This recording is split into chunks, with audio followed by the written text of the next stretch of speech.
আজ আমার বিয়ে, আমায় যেতে দিন কবির ভাইয়া প্লিজ। চুপ, একদম চুপ। আমার জীবন নষ্ট করে আমার ডিলাকে আমার জীবন থেকে কেড়ে নিয়ে এখন তো বিয়ে করে নিজের জীবন সাজাবি ভাবছিস? মাহি কবিরের কথায় কিছু না বুঝে চেয়ে আছে। অসম্ভব মায়াবী দেখতে মেয়েটিকে বধূ বেশে সুন্দর লাগছে, কিন্তু তার সৌন্দর্য আর মায়াবী মুখখানা দেখেও কবিরের কোনো মায়া হলো না। তেজ নিয়ে বলল, এমন মুখ করে আছিস কেন? যেন ভাজা মাছটা উল্টে খেতে জানিস না? তুই যে কষ্ট আমাকে দিয়েছিস তার 10 গুণ যদি তোকে ফেরত না দিই, আমার নাম কবির চৌধুরী না। আমি কি করেছি? কবির রেগে মাহির মুখ চেপে ধরে বলে, আমার জীবন নষ্ট করে এখন আমার জীবন আমার থেকে কেড়ে নিয়ে এখন বলছিস কি করেছিস? মাহি ব্যথায় কুঁকড়ে ওঠে। কবির এতটাই হিংস্র রূপে আছে যে মাহিকে মেরে ফেলতেও দুবার ভাববে না। কবির কথাগুলো বলে ধাক্কা দেয় মাহিকে, ছুটে গিয়ে দেওয়ালে ঠাস করে লাগে মাথায়। কপাল কেটে রক্ত বের হতে থাকে, মাথা ঝিমঝিম ধরে আছে মাহি। কবির এতটাই রেগে আছে যে ওর হুঁশও নাই ও ঠিক কি করছে। কবির মাহির চুলের মুঠি ধরে বলে, বিয়ে করবি তাই না? সংসার করবি তাই না? আজ তো তোর বাসরত হতো, কি যেন নাম? ও হ্যাঁ, মেঘের সাথে। আহারে, কিন্তু আজ তোর বাসরটা হবে, কিন্তু তোমার ভালোবাসার সাথে না। আজ তোর করা অন্যায় শাস্তি পাবি তুই। এই শাস্তি সারা জীবন ভোগ করবি তুই। কবিরের কথায় মাহি কেঁপে উঠল, চুলে প্রচুর ব্যথা করছে। কাপা কাপা গলায় বলল, বলুন আমি কি করেছি? কি করেছিস? আমার ভালোবাসা, আমার জীবন, আমার অনুভূতি, আমার নীলাকে কেড়ে নিয়েছিস। এর শাস্তি তো তুই পাবি। এর শাস্তি সারা জীবন ভোগ করবি তুই। প্লিজ ভাই আমার কথা কবিরের আগানো দেখে মাহি পেছাতে লাগলো। কবিরের চোখে যেন কেউ আগুন ঢেলে দিয়েছে। ভয়ে রীতিমতো কাঁপতে লাগলো মাহি, তবুও কবিরকে বোঝানোর চেষ্টা করছে। কবির ভাইয়া, আমি আপনার পায়ে পড়ি, আপনি আমার এত বড় ক্ষতি করবেন না। তুই যেমন ক্ষতি করেছিস তার বেলায়? আমি কি করেছি বলুন আমায় প্লিজ, দয়া করে ভাইয়া প্লিজ বলুন আমায়। মেঘ আমার জন্য অপেক্ষা করছে, আমায় যেতে দিন প্লিজ, আমি পায়ে পড়ি আপনার। মেঘের নাম শুনে আরো হিংস্র হয়ে ওঠে কবির। এক ঝটকায় মাহিকে বিছানায় ফেলে হিংস্র জানোয়ারের মতো ঝাঁপিয়ে পড়ে। মাহি হাজার আকুতি মিনতি করেও নিজেকে রক্ষা করতে পারল না। যন্ত্রণা সহ্য করতে না পেরে এক সময় জ্ঞান হারায় মাহি। পিটপিট করে চোখ খুলে চোখের সামনে ভেসে ওঠে সাদা চাঁদ। শরীর যন্ত্রণায় নড়াতে পর্যন্ত পারছে না। চোখ বেয়ে গড়িয়ে পড়ল কয়েক ফোঁটা জল, তাতেও যেন জ্বলে উঠছে শরীর। আশেপাশে চোখ ঘুরিয়ে বুঝতে পারলো এটা হসপিটাল। উঠে বসার চেষ্টা করতেই একজন নার্স ছুটে আসে। মাহিকে বসিয়ে বাইরে দাঁড়িয়ে থাকা সবাইকে খবর দেয়। এক এক করে সবাই ভেতরে ঢুকে। মাহি সবাইকে দেখে ডুকরে কেঁদে ওঠে, অথচ একটা মানুষও এগিয়ে আসে না ওকে একটু জড়িয়ে ধরে সান্ত্বনা দেওয়ার মতো। মাহি ওর দাদা ইমতিয়াজ শেখের দিকে তাকায়। ওর দাদু ছাড়া ওকে কেউ ভালোবাসে না। সেও দাদুও আজ মাথা নিচু করে বসে আছে। এগিয়ে এসে বলছে না, কি হচ্ছে দিদিভাই? দেখছেন আব্বা, আপনারে বলছিলাম না এই মেয়ের চালচলন ভালো না? দেখলেন, মুখ পুড়িয়ে দিল। দাদু নতজানু হয়ে মেজো চাচির কথাগুলো শুনতে থাকে। অন্য সময় হলে এক ধমক দিত, আজ টু শব্দও করল না। এতে আরো কষ্ট পেল মাহি। এ মুখ পুরি, কার সাথে ফষ্টি নষ্টি করে এসেছিস? তোর যদি সম্পর্কে থাকতো কারোর সাথে, আমাদের বললে কি আমরা দেখে শুনে দিতাম না? মেঘের মতো এত ভালো একটা ছেলের জীবন তো আর নষ্ট করতাম না। ভালো হয়েছে আমার ছেলেটা বেঁচেছে এ মুখ পুরির হাত থেকে। নষ্টা মেয়ে মানুষ একটা। বড় চাচির কথায় চোখ দুটো মেঘকে খুঁজতে লাগলো। কই, তাকে তো দেখছে না। সেও কি বাকি সবার মতো ভুল বুঝবে? একটা বারো কি জিজ্ঞাসা করবে না কি হয়েছে? এত যন্ত্রণা করছে যেন পুরো শরীরকেও কেটে জোড়া লাগিয়েছে। তার উপর এদের কথা কাটা গায়ে নুনের ছিটার মতো কাজ করছে। মাহি চোখ বন্ধ করে রাখে, কথাগুলো বলার শক্তিও পাচ্ছে না। এবার আসি পরিচয়ে। মাহির পুরো নাম মেহজাবিন ইসলাম মাহি। সবেই ইন্টারে পড়ছে। বয়স 18। দেখতে মাশাআল্লাহ উজ্জ্বল শ্যামলা বর্ণের সুন্দর একটা মেয়ে। মাহির মুখে উপচে পড়া মায়া। চুলগুলো বেশ লম্বা, সিল্কি, স্বভাব শান্ত আর মিশুক। মহিউদ্দিন শেখ আর মনি বেগমের একমাত্র মেয়ে। জন্মের আগে অ্যাক্সিডেন্টে বাবা মারা যায়। আর জন্মের সময় মা মারা যায়। তারপর থেকে সে অনাথ। চাচারা ভালোবাসলেও চাচিরা তাকে খুব একটা ভালো চোখে দেখে না। তাদের মতে সে অপয়া, বাড়ির কেউ তাকে খুব একটা পছন্দ করে না। তারও বিভিন্ন কারণ আছে। ইমতিয়াজ শেখের 3 ছেলের মধ্যে ছোট ছেলে হলো মহিউদ্দিন শেখ, আর মাহি তার নাতনি। বাবা মা মারা মরা নাতনিকে উনি খুব ভালোবাসে। আর বড় ছেলে মিয়াজ শেখ, তার 2টো ছেলে, মেঘ আর মাহাদ। মেঘ পড়াশোনা শেষ করে একটা কোম্পানিতে জব করে, আর মাহাদ ইঞ্জিনিয়ারিং পড়ছে। সে পড়াশোনার সুবাদে বাইরে থাকে। মেজ ছেলে নিয়াজ শেখের 2 ছেলে মেয়ে, নীলাঞ্জনা আর নিহাল। নিহাল বিয়ে করে বউ নিয়ে চাকরির সুবাদে বাইরে থাকে, আর নীলাঞ্জনা বর্তমানে বিয়ে করে শ্বশুর বাড়িতে থাকে। নীলা দেখতে সুন্দরী হলেও স্বভাব ভালো না। ছোট থেকে মাহি এদের সাথেই মানুষ হয়েছে। নীলা বড় আর মাহি ছোট, তারা একটাই রুম শেয়ার করত। এতে নীলা বেশ বিরক্ত হতো, কিন্তু দাদুর মুখের উপর দিয়ে কথা বলার সাহস নাই। মাহি সবসময় নীলার সুবিধা অনুযায়ী চলতে, যাতে অশান্তি না হয়। রুমটা বেশ বড়, 2 পাশে 2টা খাট, 2টা আলমারি, 2টা পড়ার টেবিল, আরো কিছু জিনিস আছে। নীলার সুবিধা হলেই চলতো। মাহিকে এমন না যে ঘৃণা করত, কিন্তু নিজের সুবিধা আগে দেখত। মাহির দিন শুরু হতো পড়াশোনা, কলেজ, প্রাইভেট, দাদুর সেবা আর বাসার টুকটাক রান্না করে। এভাবেই চলছিল তার দিন, মাস, বছর। কিন্তু হঠাৎ একটা ঝড়ের সব পাল্টে গেল।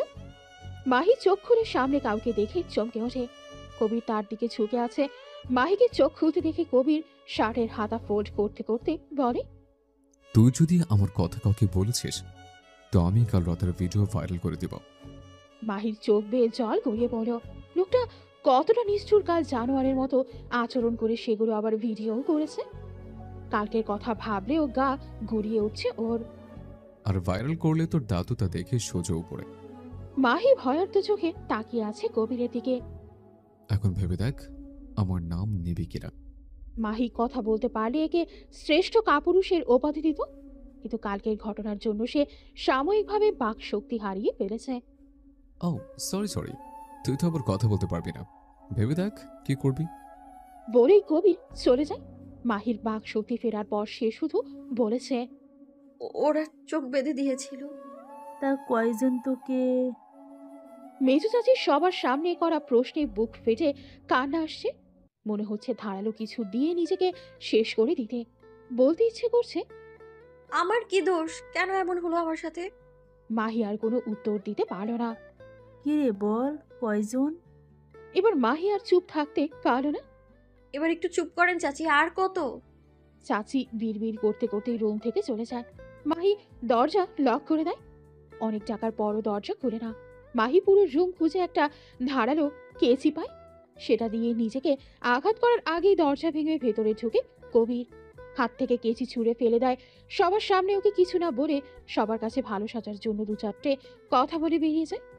বাকিরা তাকে যা ইচ্ছা তাই বলতে থাকে। এই ঘটনার 1 সপ্তাহ হতে চলল। সবার কটু কথায় সে তীরে তীরে মরেছে। এই 1 সপ্তাহের মধ্যে মেঘের সাথে একবারও দেখা হয়নি ওর। মেঘ একবারও আসেনি। ঠিকই তো, ওর মতো নষ্ট মেয়েকে কেন কেউ ভালোবাসবে? আমার পক্ষে মাহিকে বিয়ে করা অসম্ভব দাদু। ইমতিয়াজ শেখ মেঘের দিকে তাকিয়ে তাচ্ছিল্য হাসে।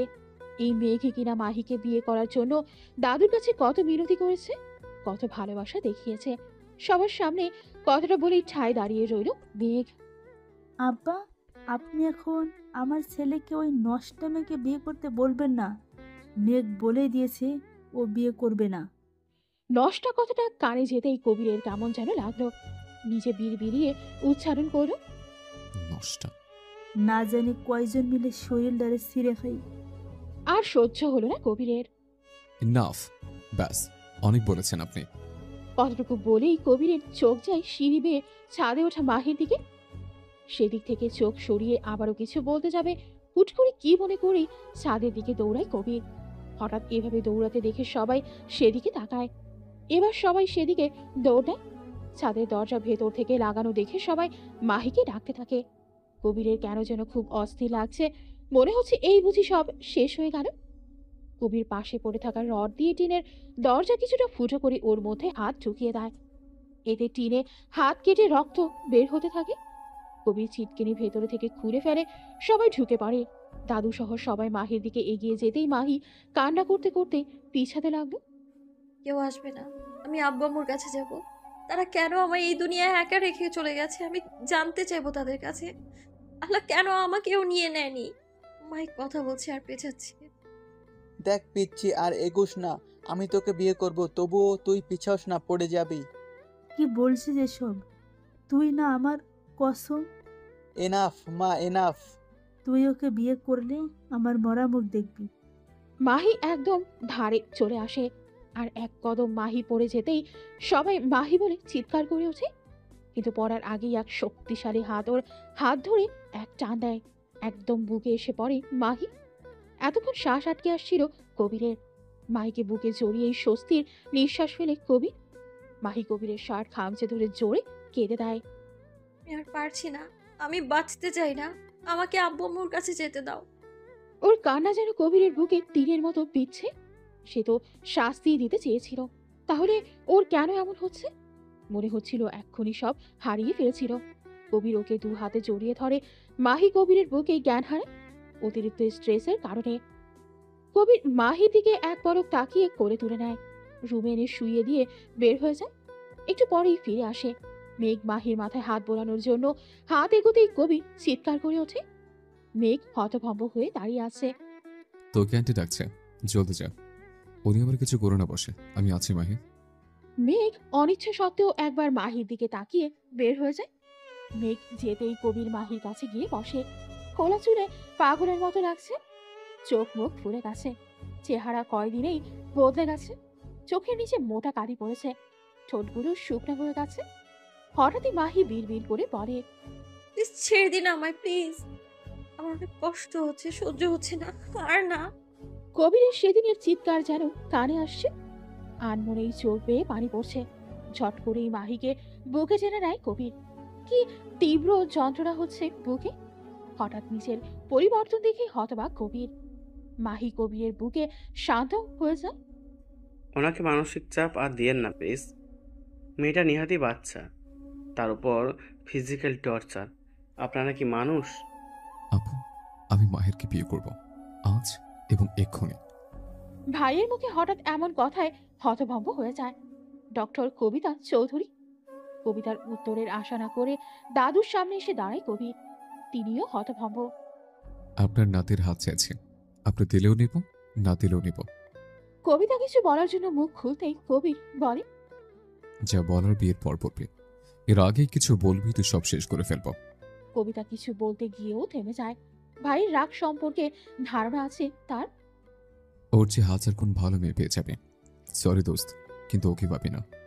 কবিরের কথায় মেঘ কি বলবে কিছু বুঝতে পারে না।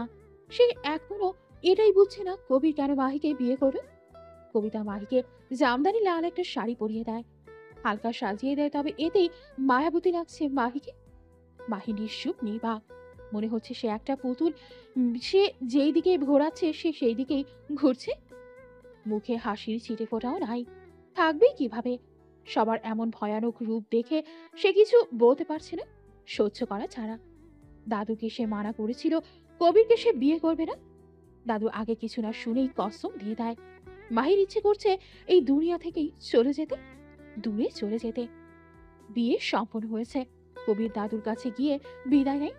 মাহিকে যাবার কথা বলে সে রোবটের মতো হেঁটে বাড়ির বাইরে চলে আসে। দাদুর সাথেও দেখা করে না। কবির কবিতা বিদায় নিয়ে বেরিয়ে যায়। কবিতা কিছু জানতে চাইলে কবির বলে, এখন কোনো কিছুর উত্তর দিতে পারবো না। চৌধুরী বাড়িতে প্রবেশ করতেই কেউ ছুটে আসে। খবরদার বলছি, এই নষ্ট মেয়েকে নিয়ে আমার বাড়িতে প্রবেশ করবি না বলে দিলাম। একদম ওকে নষ্ট বলবে না আম্মু। নষ্ট মেয়ে বলবো না তো কি বলবো?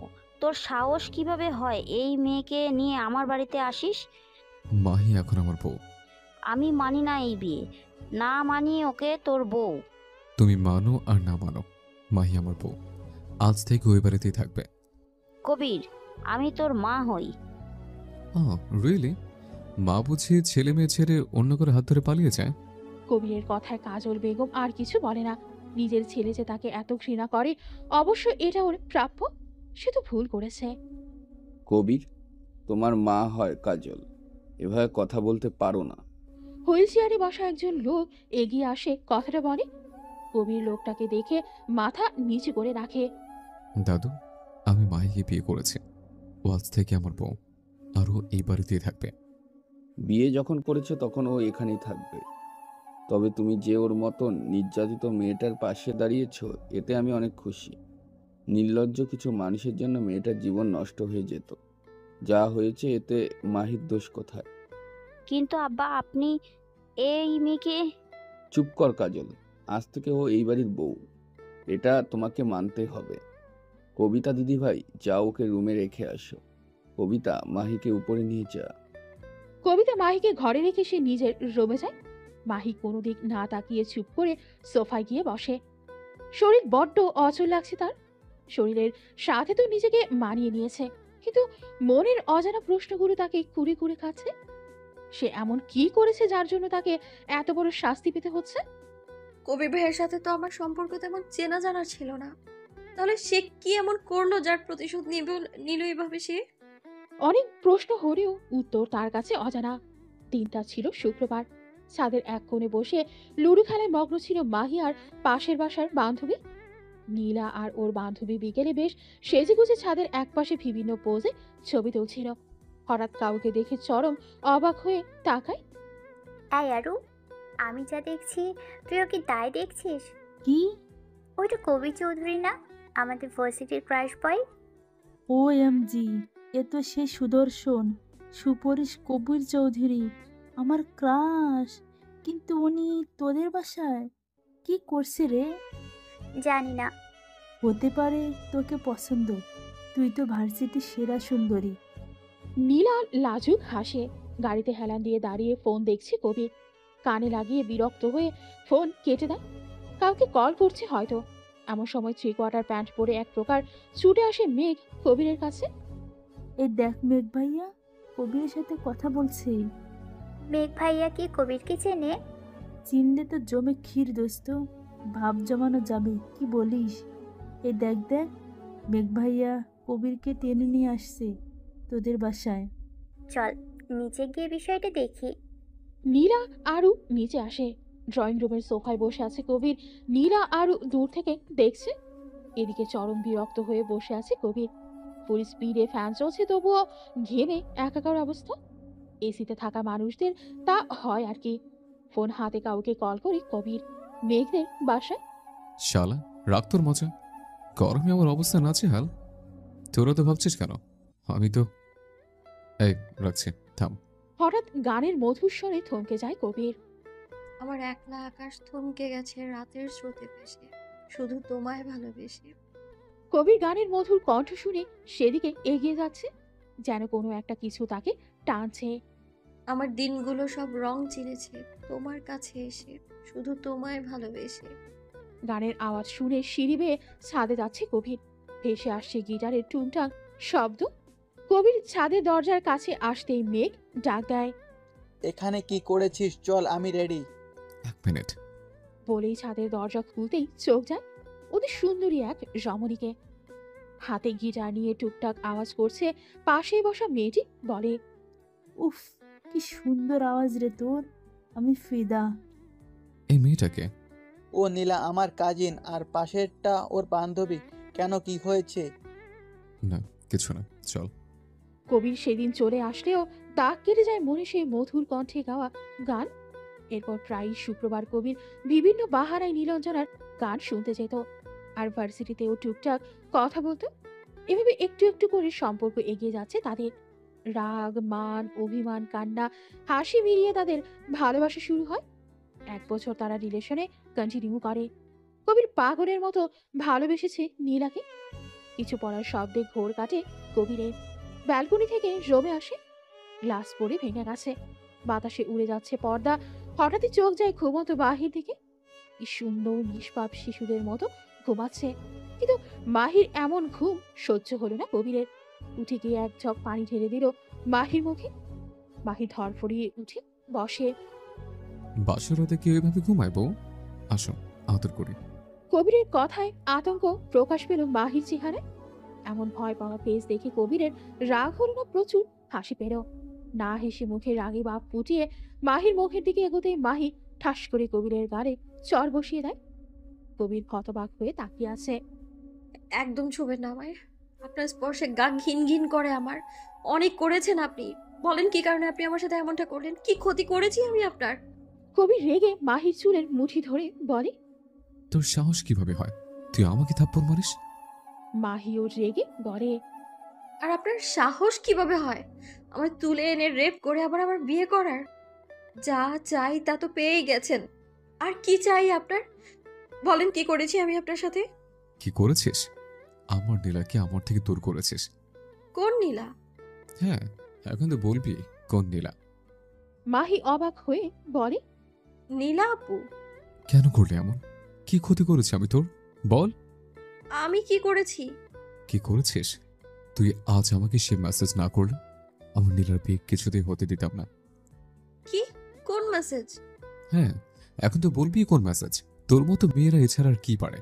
এই দেখ প্রমাণ। ভাইয়া, আমি মাহি বলছি। আপু আপনাকে বলতে বলছে আপুর বিয়ে ক্যান্সেল হয়ে গিয়েছে। আপনি চিন্তা করবেন না। আপনি লন্ডন থেকে ফিরলে আপুর সাথে দেখা করে করবেন প্লিজ। আপনার অনেক পাওয়ার আমি জানি। প্লিজ কোনো ঝামেলা করেন না। আপু আমাকে বলতে বলেছে, কারণ বেশি কেউ আপুকে ফোন ইউজ করতে দিচ্ছে না। রাখছি, আল্লাহ হাফেজ। ডেট দেখ, বিয়ের আগের দিনের তারিখ। তোর জন্য, শুধু তোর জন্য আমি আজ নীলাকে হারিয়েছি। মাহি মেসেজ পড়ে এখনো শক। সে তো কখনো এই মেসেজ করেনি, কিন্তু নাম্বার তো তার। এটা কিভাবে সম্ভব? কেন করলি এমন? কি ক্ষতি করেছিলাম তোর? কেন কেড়ে নিলে আমার ভালোবাসা? কেন? শুধু কি আমিই কেড়ে নিয়েছি? আপনি কেড়ে নেননি? যদি কখনো জানতে পারেন আমি নির্দোষ, ফিরিয়ে দিতে পারবেন আমার সম্মান? ফিরিয়ে দিতে পারবেন আমার ভালোবাসা? ফিরিয়ে দিতে পারবেন আমার সে আগের জীবনটা? তুই আর নির্দোষ? এখন ধরা পড়ে আমাকে ইমোশনাল ব্ল্যাকমেল করছিস যাতে তোকে ছেড়ে দে? কবির ধোকাবাজদের কখনো ছেড়ে দেয় না। আমি আপনাকে এই মেসেজ করিনি, এটা আমি প্রমাণ করব। রিয়েলি? প্রমাণ কর। তুই মিথ্যা প্রমাণ করবি আর আমি মেনে নেবে ভেবেছিস? সকালে আবারও পানির বন্যায় ঘুম ভেঙে যায় মাহি। সামনে তাকিয়ে দেখে কবির জগ নিয়ে রাগী লুকে তাকিয়ে আছে। মহারানীর ঘুম হয়েছে, এবার উঠে আমাদের ধন্য করুন। মাহির শরীর এমনিতেই খারাপ, তার উপর কালকে সারা রাত ব্যালকনিতে শোয়ায় শরীর চলছে না। পেটের ব্যথায় সবকিছু গড়িয়ে আসছে। মাহি কষ্ট করে উঠে দাঁড়ায়, কিন্তু এক ধাপ দেওয়ার আগেই মাথা ঘুরে পড়ে যায়। কবির মাহিকে ধরে ফেলে, গায়ে হাত দিতেই চমকে যায়। গায়ে প্রচন্ড জ্বর। কবির মাহিকে কোলে ধরে রুমে নিয়ে আসে। কবিতা রেগে ভাইয়ের দিকে তাকায়। প্রতিশোধই যখন নেবে তাহলে মেয়েটাকে একেবারে মেরে ফেল। এবার ধীরে ধীরে কেন মারছিস? ছি, আমি ভাবতে পারিনি এমন জানোয়ারের মতো কাজ আমার ভাই করবে। ও যখন বলেছে ও কিছু করেনি, তাহলে তুই ওকে সুযোগ দে নিজেকে প্রমাণ করার। এতটা অবিচারক হোস না, পরে না তোকে আফসোস করতে হয়। একবার তাকিয়ে দেখতো মেয়েটা, নিহাত একটা বাচ্চা মেয়ে, আর তুই ছি, তোকে নিজের ভাই বলতেও ঘৃণা করছে। কাল তোর ভাই আসবে, আমি আমার বাড়িতে চলে যাব 2 দিন পর। এই যে মহারানী, বড়লোক বাড়ির বউ হয়ে এসেছেন দেখে ভেবেন না সব আপনার সামনে হাজির হবে। নিজে গিয়ে নাস্তা খেয়ে আসেন, আপদ যত্তর সব। ভোরেই কাজল বেগম চলে যায়। মাহি একটু সুস্থ। এই 2 দিন কবিতা মাহির দেখাশোনা করেছে, কিন্তু কাল কবিতা শ্বশুর বাড়ি চলে গেছে। কবির সারাদিনে একবারও এই রুমে আসেনি। উঠে কোনো মতে নাস্তা খেয়ে আসে মাহি। মাহি নিজের ফোন থেকে অনেকবার কল করে নীলাকে, কিন্তু ফোন বন্ধ। তার জানতেই হবে নীলা কেন এমন করলো। সে তো বিয়ের সময় একবারও বলেনি সে অন্য কাউকে ভালোবাসে। তাহলে মাহি বাড়িতে ফোন করে না, কাকে ফোন করবে? সে ওখানে তার আপন যে মানুষ দুটোকে আপন ভাবতো, তারাই তো তাকে তাদের জীবন থেকে বের করে দিয়েছে। মাহি পাশের বাসার বান্ধবী তুলিকাকে ফোন করে। 2 বার রিং হতেই তুলিকা ফোন রিসিভ করে। মাহি, কেমন আছিস? কতদিন পর ফোন করলি। জানিস তোকে কতবার ফোন করেছি, তোর ফোন বন্ধ কেন? তুই ঠিক আছিস তো? না, মরে বেঁচে আছি। এভাবে বলিস না প্লিজ। আমার একটা কাজ করবি? বল না, কি কাজ? ওই বাড়িতে নীলাপু আসলে আমাকে ফোন করে জানাবি। কিন্তু কেন? ওকে পরে বলবো সবটা, এখন রাখছি। ভালো থাকিস। তুলিকা কিছু বলার আগেই মাহি কেটে দেয়। চোখ বন্ধ করতেই চোখ ভেসে ওঠে অতীত। দাদুর পরে আগলে রাখার মতো হাত পেয়েছিল মেঘের। মেঘ যখন মাহিকে মনের কথা বলে তখন মাহি সব নতুন ট্রেনে উঠেছে। মাহিকে একটা ছেলে প্রপোজ করেছিল সেদিনই। মেঘ রেগে মাহিকে থাপ্পড় মেরেছিল। মাহি রেগে বিভিন্ন কথা বলতেই মেঘ সেদিন বাড়ির সবার সামনে বলেছিল ও মাহিকে বিয়ে করবে ওর ইন্টার শেষে। সেদিন সবাই অনেক মানা করলেও সে একই জিদে অটল ছিল। কেউ না মানলেও দাদু মেনে নিয়েছিল। তখনই মেঘ মাহিকে রিং পরিয়ে দেয় আর মাহি আর হয়ে যায় মেঘের। মাহির মনেও ধীরে ধীরে জন্ম হয় মেঘের প্রতি ভালোবাসা। শুরু হয় তাদের নতুন অধ্যায়। মাহি ভালোই ছিল জীবনে, হাজার অবহেলার পর কারো ভালোবাসা পেয়ে। কিন্তু ভাগ্য তার সহায় হলে তো। গেট খোলার শব্দে চোখ মেলে তাকায় মাহি। কবিকে ঢুকতে দেখে আবারও চোখ বন্ধ করে নেয়। এই মানুষটার ছায়াও যেন তার সহ্য হচ্ছে না। 2 দিনে তার সাথে কবিরের মুখোমুখি কমই হয়েছে। গায়ে কিছু পড়তেই মাহি চোখ খুলে তাকায়। সাইন কর। মাহি একবার কবির তো একবার কাগজের দিকে তাকায়। ডিভোর্স পেপার দেখে বলে, বিয়ের কয়েকদিন পরেই ডিভোর্স কোর্ট মানবে বুঝি? কবির মাহির কোনো রিয়াকশন না দেখে অবাক হয়। সে তো ভেবেছিল মাহি কষ্ট পাবে, তার কাছে আকুতি মিনতি করবে যেন তাকে ডিভোর্স না দেয়। মাহির এমন কথায় কিছুটা ভ্রু কুচকে তাকায় কবির। কবির যতটুকু মাহিকে দেখেছে খুব শান্তশিষ্ট আর ভীতুটাই। তাহলে আজ এমন নিরুত্তর কেন? সেটা তোকে ভাবা লাগবে না, আমি দেখে নেব। ঠিক আছে, আমি সাইন করে দিব, কিন্তু একটা শর্ত আছে। কত টাকা চাই? যত চাস পেয়ে যাবি। প্রথমত টাকাটা আপনার মতো জানোয়ারের জন্যই তোলা থাক, আর দ্বিতীয়ত সবার সামনে বলতে হবে আপনি আমায় তুলে রেপ করেছেন, আর কারণও বলতে হবে। পারবেন? কবির রেগে মাহির মুখ চেপে ধরে। জানার হতে তুই বাধ্য করেছিস, আর আমায় কি মনে করেছিস কবির চৌধুরী ভয় পায়? না, তোকে তেলে তেলে শেষ করতে তোর গায়ে রেপ্ট নামক কলঙ্ক লেগেছে। আর তোকে বিয়ে করেছে যেন চোখের সামনে তোকে তেলে তেলে কষ্ট পেতে দেখতে পারি। মাহির চোখ বেয়ে পানি গড়িয়ে পড়ে। কবির ওর কল্পনার চেয়েও খারাপ। নিজেকে ছাড়িয়ে বলে, আপনার মতো কাপুরুষের থেকে এর চেয়ে বেশি আর কি আশা করা যায়? আর কিচ্ছু আশা করি না আমি। আমি সাইন করে দিলাম, আমায় কিছুদিন সময় দিন, চলে যাব আমি। এবারও কিছুটা অবাক হয় কবির। এত সহজে মাহি রাজি হয়ে যাবে ভাবিনি। তুই কি প্রমাণ করবি বলছিলি? প্রমাণ করে কি করব? ফিরে আসবে কি আমার কলঙ্কহীন জীবন? তাছাড়া একদিন সত্য সামনে আসবেই। আমি থেমে থাকবো না। আল্লাহর দুনিয়ায় আমি ছোট থেকেই কষ্ট পেয়ে আছি, তাই কষ্টের ভয় নেই আমার, আর না আছে কিছু হারানোর ভয়। বলেই মাহি বের হয়ে চলে যায়। কিছুদিন পর, এই মেয়ে কোথায় যাও? জি একটু বাইরে। বাড়ির বাইরে তোমার কি কাজ? এই কলঙ্কি মুখ নিয়ে বাইরে যাও কিভাবে? যেই অন্যায়টা করেছে তার কোনো দোষ নেই, অথচ জোর করে তুলে নিয়ে গিয়ে যার সাথে অন্যায়টা হয়েছে সে দোষী। আপনি না একজন মেয়ে, মেয়ে হয়ে মেয়ের যন্ত্রণা বুঝতে পারছেন না? আপনি তো মা। আপনার মেয়ের সাথে এমনটা হলে আপনার কেমন লাগতো? এই মেয়ে, থাপ্পড় মেরে দাঁত ফেলে দেব। আমার মুখের ওপরে কথা বলো। আমি আপনার মুখের উপর বা নিচে কথা বলতে আসিনি। যাই হোক, আমি আপনার থেকে এর চেয়ে বেশি কিছু আশাও করি না। আসি। পাশাপাশি একটা রেস্টুরেন্টে বসে আছে মাহি আর তুলিকা। তুলিকা সব শুনে অবাক। ইয়া আল্লাহ, মানুষ এতটা নিকৃষ্ট হতে পারে? নীলাপু, যদি ভালোই বাসবে তাহলে বিয়ে করলো কেন? প্রশ্ন অনেক, কিন্তু উত্তর জানা নেই। আমি আর ওখানে থাকতে পারছি না। আমাকে ওই নরক থেকে বের হতে হবে। কোনো কাজের খোঁজ করতে হবে আমায়, তারপর একটা বাসা ভাড়া করতে হবে। তুই আমার বাসায় আয়, আমার বাসায় তোর কোনো সমস্যা হবে না। না রে, কষ্ট পেতে পেতে আর ভালো লাগছে না। ছোট থেকে সবটা মেনে এসেছি, আমি মেনে নিয়েছি, মানিয়ে নিয়েছি, কিন্তু আর কত? আমায় একটা ছোটখাটো চাকরি খুঁজতে সাহায্য করবি প্লিজ? অবশ্যই করব। কিছু খেয়েছিস? হ্যাঁ চল। কিন্তু চল প্লিজ। অনেক তো খুঁজলাম, কিন্তু তেমন কোনো চাকরি তো পেলাম না। অনেক দেরি হয়ে গেছে, তুই বাসায় যা। তুই? ফিরে যাবো ওই নরকে। তুই যা, আমি যেতে পারবো। আন্টি বাসায় একা, তুই যা। তুলি চলে যেতেই মাহি হাঁটতে থাকে।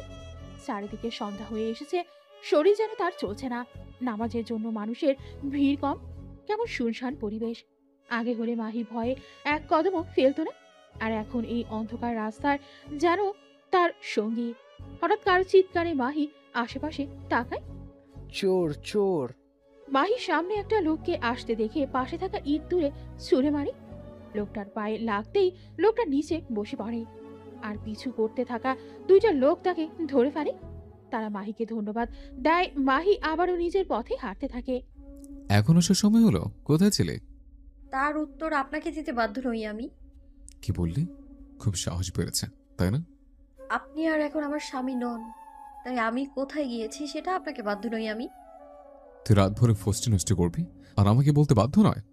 ভাষা ঠিক করুন। আর আমি যাই করি তাতেই আপনার সমস্যা কেন? আমি খারাপ কাজ করলেও আপনার কি তাতে, নাকি শারীরিক চাহিদা মেটে? মাহি ছিটকে পরে খাটের কোণায় মাথা কিছুটা ছিলে যায়। কবির রাগে টকবক করে বের হয়ে যায়। মাহি চুপচাপ বসে থাকে। এত ব্যথা সহ্য করে এই ব্যথা তার কাছে তুচ্ছ। রাত প্রায় 2:30। কবির রুমে এসে দেখে মাহি আগের মতো সেখানেই বসে গুটিসুটি মেরে ঘুমাচ্ছে। কপালের ক্ষত এখনো শুকায়নি, রক্ত জমাট বেঁধে আছে। কবির বক্স তুলে ঔষধ বের করে কাটা জায়গায় লাগিয়ে দেয়। ব্যথায় ঘুমের মাঝেও কেঁপে ওঠে। কবির সেখানেই বসে পড়ে। মাহি গরম কিছুর সন্ধানে কবিরকে জড়িয়ে ধরে। কবির মাহির দিকে তাকিয়ে আর নিজেকে ছাড়িয়ে নেয় না। কেন জানি শান্তি লাগছে। আজানের শব্দে ঘুম ভেঙে যায় মাহি। কবিরকে নিজের এত কাছে দেখে ছিটকে সরে আসে মাহি। মাহি সরে আসতেই কবির পড়ে যেতে লাগলে জড়িয়ে ধরে মাহি। কবিরের গা বেশ গরম হয়ে আছে। মাহি কপালে হাত রেখে বুঝতে পারে কবিরের জ্বর এসেছে। মাহি কোনো মতে তুলে বিছানায় শুইয়ে দেয়। কাঁথা টেনে ফ্রেশ হয়ে নামাজ পড়ে নেয়। ইয়া আল্লাহ, আমি জানি না কোন ভুলের শাস্তি আমায় দিচ্ছেন আপনি। আমি আর পারছি না মেনে নিতে। আমি আমার জীবনের নতুন পথ বেছে নিতে চাই। আমায় সাহায্য করুন আপনি। আমিন। নামাজ শেষ করে মাহি একবার কবিরের দিকে তাকায়। জ্বরে আক্রান্ত মানুষের সেবা না করা কি ঠিক হবে? যতই হোক স্বামী তার। মাহি ভয়ে ভয়ে কবিরের পাশে বসে। মাথায় হাত রাখতেই কবির হাত টেনে জড়িয়ে ধরে। মাহি চমকে সরে আসতে চেয়েও পারে না। কবির কি যেন বিড়বিড় করছে। মাহি মুখটা নামিয়ে শুনতে পেল। আমি যে আমার প্রিয়জনীকে অনেক ভালোবাসি, কেন করলো আমার সাথে এমন? ওকে ছাড়া যে আমি ভালো নেই। ওর গান যে আমার অভ্যাস হয়ে গেছে। ওর মধুর কণ্ঠ না শুনলে যে মনটা ব্যাকুল হয়ে ওঠে। মাহি বুঝলো নীলার কথা বলছে। একটা দীর্ঘশ্বাস ফেলে নিজেকে ছাড়িয়ে নিয়ে পানি এনে কবিরের মাথায় দিতে থাকে। কবির পিট পিট করে একবার মাহিকে দেখে, আবারও চোখ বন্ধ করে নেয়।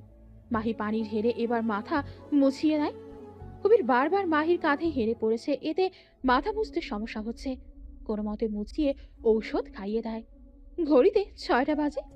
এত সকালে এই বাড়ির কেউ ওঠে না। মাহি নিজের লাগেজ বের করে সব গুছিয়ে নেয়। একটা নোট লিখে বেরিয়ে আসে ওই রাজমহলের খাঁচা থেকে। অজানা গন্তব্যে হাঁটতে থাকে মাহি। আল্লাহর উপর ভরসা করে সে বাকি পথ এগোবে। 15 দিন পর। কবির, কোথায় তুই? বের হ। কবির নাস্তা করছিল। হঠাৎ মেঘের আগমনে কিছুটা অবাক হয়। কি হয়েছে? সকাল সকাল এইভাবে চিল্লাচিল্লি করছিস কেন? মেঘ কবিরের কলা ধরে বলে, কেন ওর সাথে এমন করলি? কি ক্ষতি করেছিল মাহি তোর? মেঘ ছাড়ো। মেঘ কারো কথা শোনে না, আবারও চিল্লিয়ে বলে, কেন, কি ক্ষতি করেছিল মাহি বল? আমি বা কি করেছি তোর বল? কেন কেড়ে নিলি আমার জীবন থেকে? কেন কেন ওর এত বড় ক্ষতি করলি? তুই ওকে তুলে নিয়ে রেপ্ট করেছিস। কথাটা যেন বাড়িতে বাজতে লাগলো। বলল, কবির, কেন করেছিস? কারণ ও আমার থেকে ভালোবাসা কেড়ে নিয়েছে, আমাদের শাস্তি দিয়েছে। ভালোবাসা মানে? হ্যাঁ, ভালোবাসা। ও আমার থেকে আমার নীলাকে কেড়ে নিয়েছে, আমার ভালোবাসা কেড়ে নিয়েছে। কি? অবাক হচ্ছিস? আরে ওই মেয়েটা আমার সাথে ধোঁকা করেছে, আর তুই ভালোই জানিস ধোঁকাবাজদের আমি ছেড়ে দিই না। ধোঁকা? কবির সব বলতেই মেঘ অবাক হয়ে বলে, নীলা তোকে ভালোবাসে? হ্যাঁ, কিন্তু ওই মেয়েটার জন্য আমি ওকে হারিয়ে ফেলেছি। তুই পাগল হয়ে গেছিস। কোনো কিছু না জেনে তুই ওর এত বড় ক্ষতি করে দিলি। আর নীলা যদি তোকে ভালোবাসবে তাহলে বিয়ের দিন একবারও বলেনি কেন?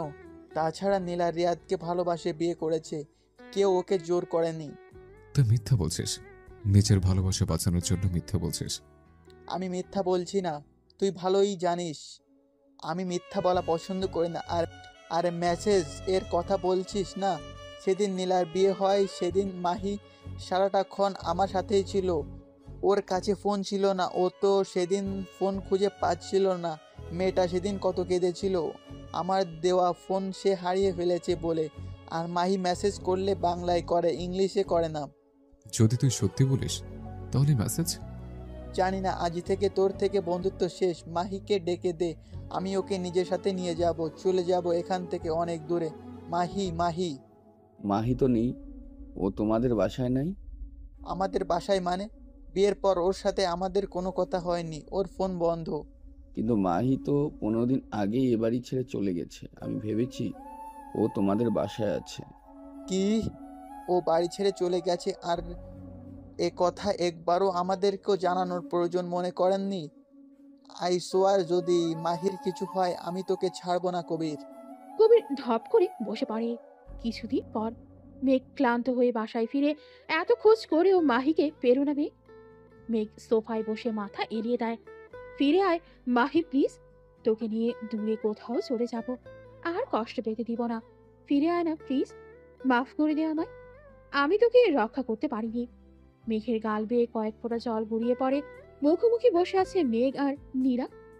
কি হয়েছে ভাইয়া, আমাকে জরুরিভাবে ডাকলে? যা জিজ্ঞেস করার সব সত্যি বলবি, একটাও যদি মিথ্যে বলছিস তোকে এখানে কবর দিব। এভাবে বলছো কেন, কি হয়েছে? তুই কবিরকে ভালোবাসিস? নীরা চমকে ওঠে। তুমি কি করে? বল। না। কবির তোকে পাগলের মতো ভালোবাসে, তুই জানিস? জানি। তোর আর কবিরের রিলেশন ছিল? হ্যাঁ ছিল। মেঘের রাগে রগ ফুলে উঠছে। তুই কবিরকে ধোকা কেন দিয়েছিস? আমি আসলে নীলা, তুই জানিস আমার মিথ্যে পছন্দ না, তাই সব সত্যি বলবি। তুই কেন ধোকা দিয়েছিস? ছেলেটা তোকে পাগলের মতো ভালোবেসেছে আর তুই ওকে ধোকা দিয়েছিস। বল, কেন করেছিস এমন? নীলা কেঁদে দেয়। আমি ইচ্ছে করে কিছু করিনি।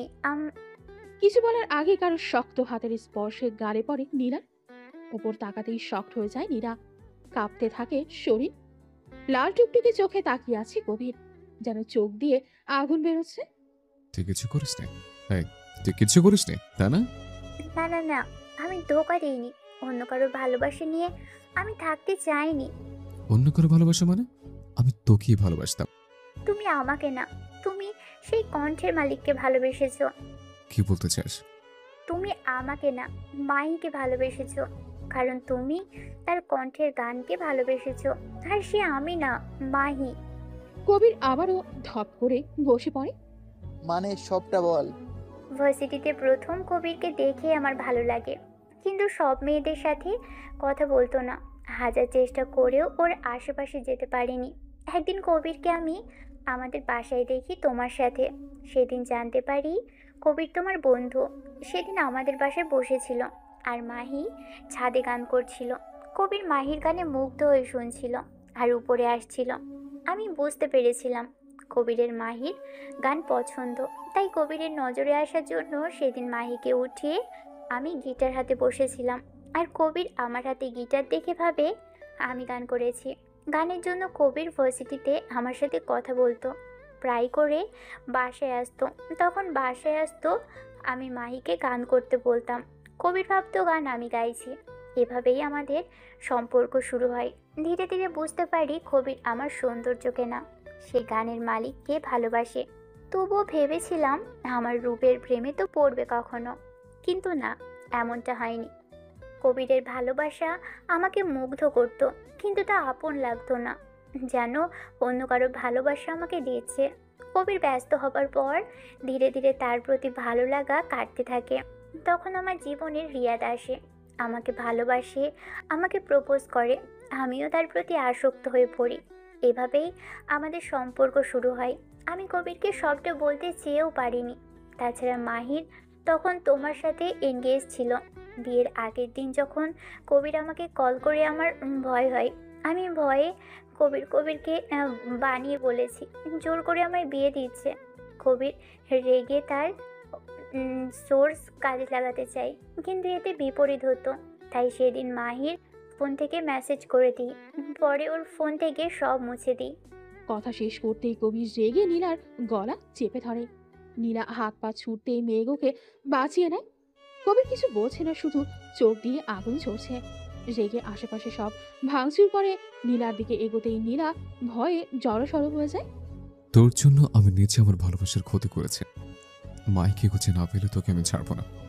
আমার ভালোবাসা যদি এত ভয়ঙ্কর হয়, তোর রাগ কতটা ভয়ঙ্কর হতে পারে ভাবতেই পারবি না। আজ জাস্ট মেয়ে বলে তোর রক্ষা হলো, নাহলে এক্ষুনি কবর দিয়ে দিতাম। বলেই বেরিয়ে যায়। একটি ছোট্ট আশ্রমে ছোট্ট কিছু বাচ্চাদের পড়াচ্ছে মাহি। বাচ্চাগুলো শান্তভাবে পড়লেও নিজেকে শান্ত রাখতে পারছে না মাহি। শরীর গুলিয়ে আসছে, মাথা চক্কর দিয়ে উঠল। পড়ে যেতে নিয়ে কেউ ঝড়ের বেগে এসে জড়িয়ে ধরে। কোনো পুরুষের ছোঁয়ায় পিট পিট করে তাকায় মাহি। অনাকাঙ্ক্ষিত মানুষটিকে দেখে আশ্চর্য হয়ে যায়। ঝটপট নিজেকে ছাড়িয়ে নিতেই কবির এক টানে জড়িয়ে ধরে। কোথায় ছিল তুমি? কত খুঁজেছি তোমায়, অন্য হয়ে খুঁজেছে। এই মেয়ে, তোর সাহস কিভাবে হয় আমাকে ছেড়ে আসার? মাহি নিজেকে ছাড়িয়ে থাপ্পড় বসিয়ে দেয়, রেগে পড়ে। এটা কোন ধরনের অসভ্যতা? কে আপনি? মাহির দিকে অপলকে তাকিয়ে রইল কবির। মেয়েটার মায়াবী মুখে ভয়ের ছাপ বিদ্যমান। তা আড়াল করতে রাগী লোকে তাকিয়ে আছে। মৃদু হাসল কবির। আর ভীতু পাখিটা সাহসী হয়ে উঠেছে। নিজেকে শক্ত খোলসে আনার চেষ্টায় আছে। কতটুকু সফল হয়েছে তা বলা যাচ্ছে না। চমকে ওঠে মাহি। ভীতু চোখের সামনের ব্যক্তিটির দিকে তাকায়। উনি এই আশ্রমের ম্যানেজার। মহিলাটি দেখতে লম্বা, চড়া, মোটা আর প্রচুর রাগী।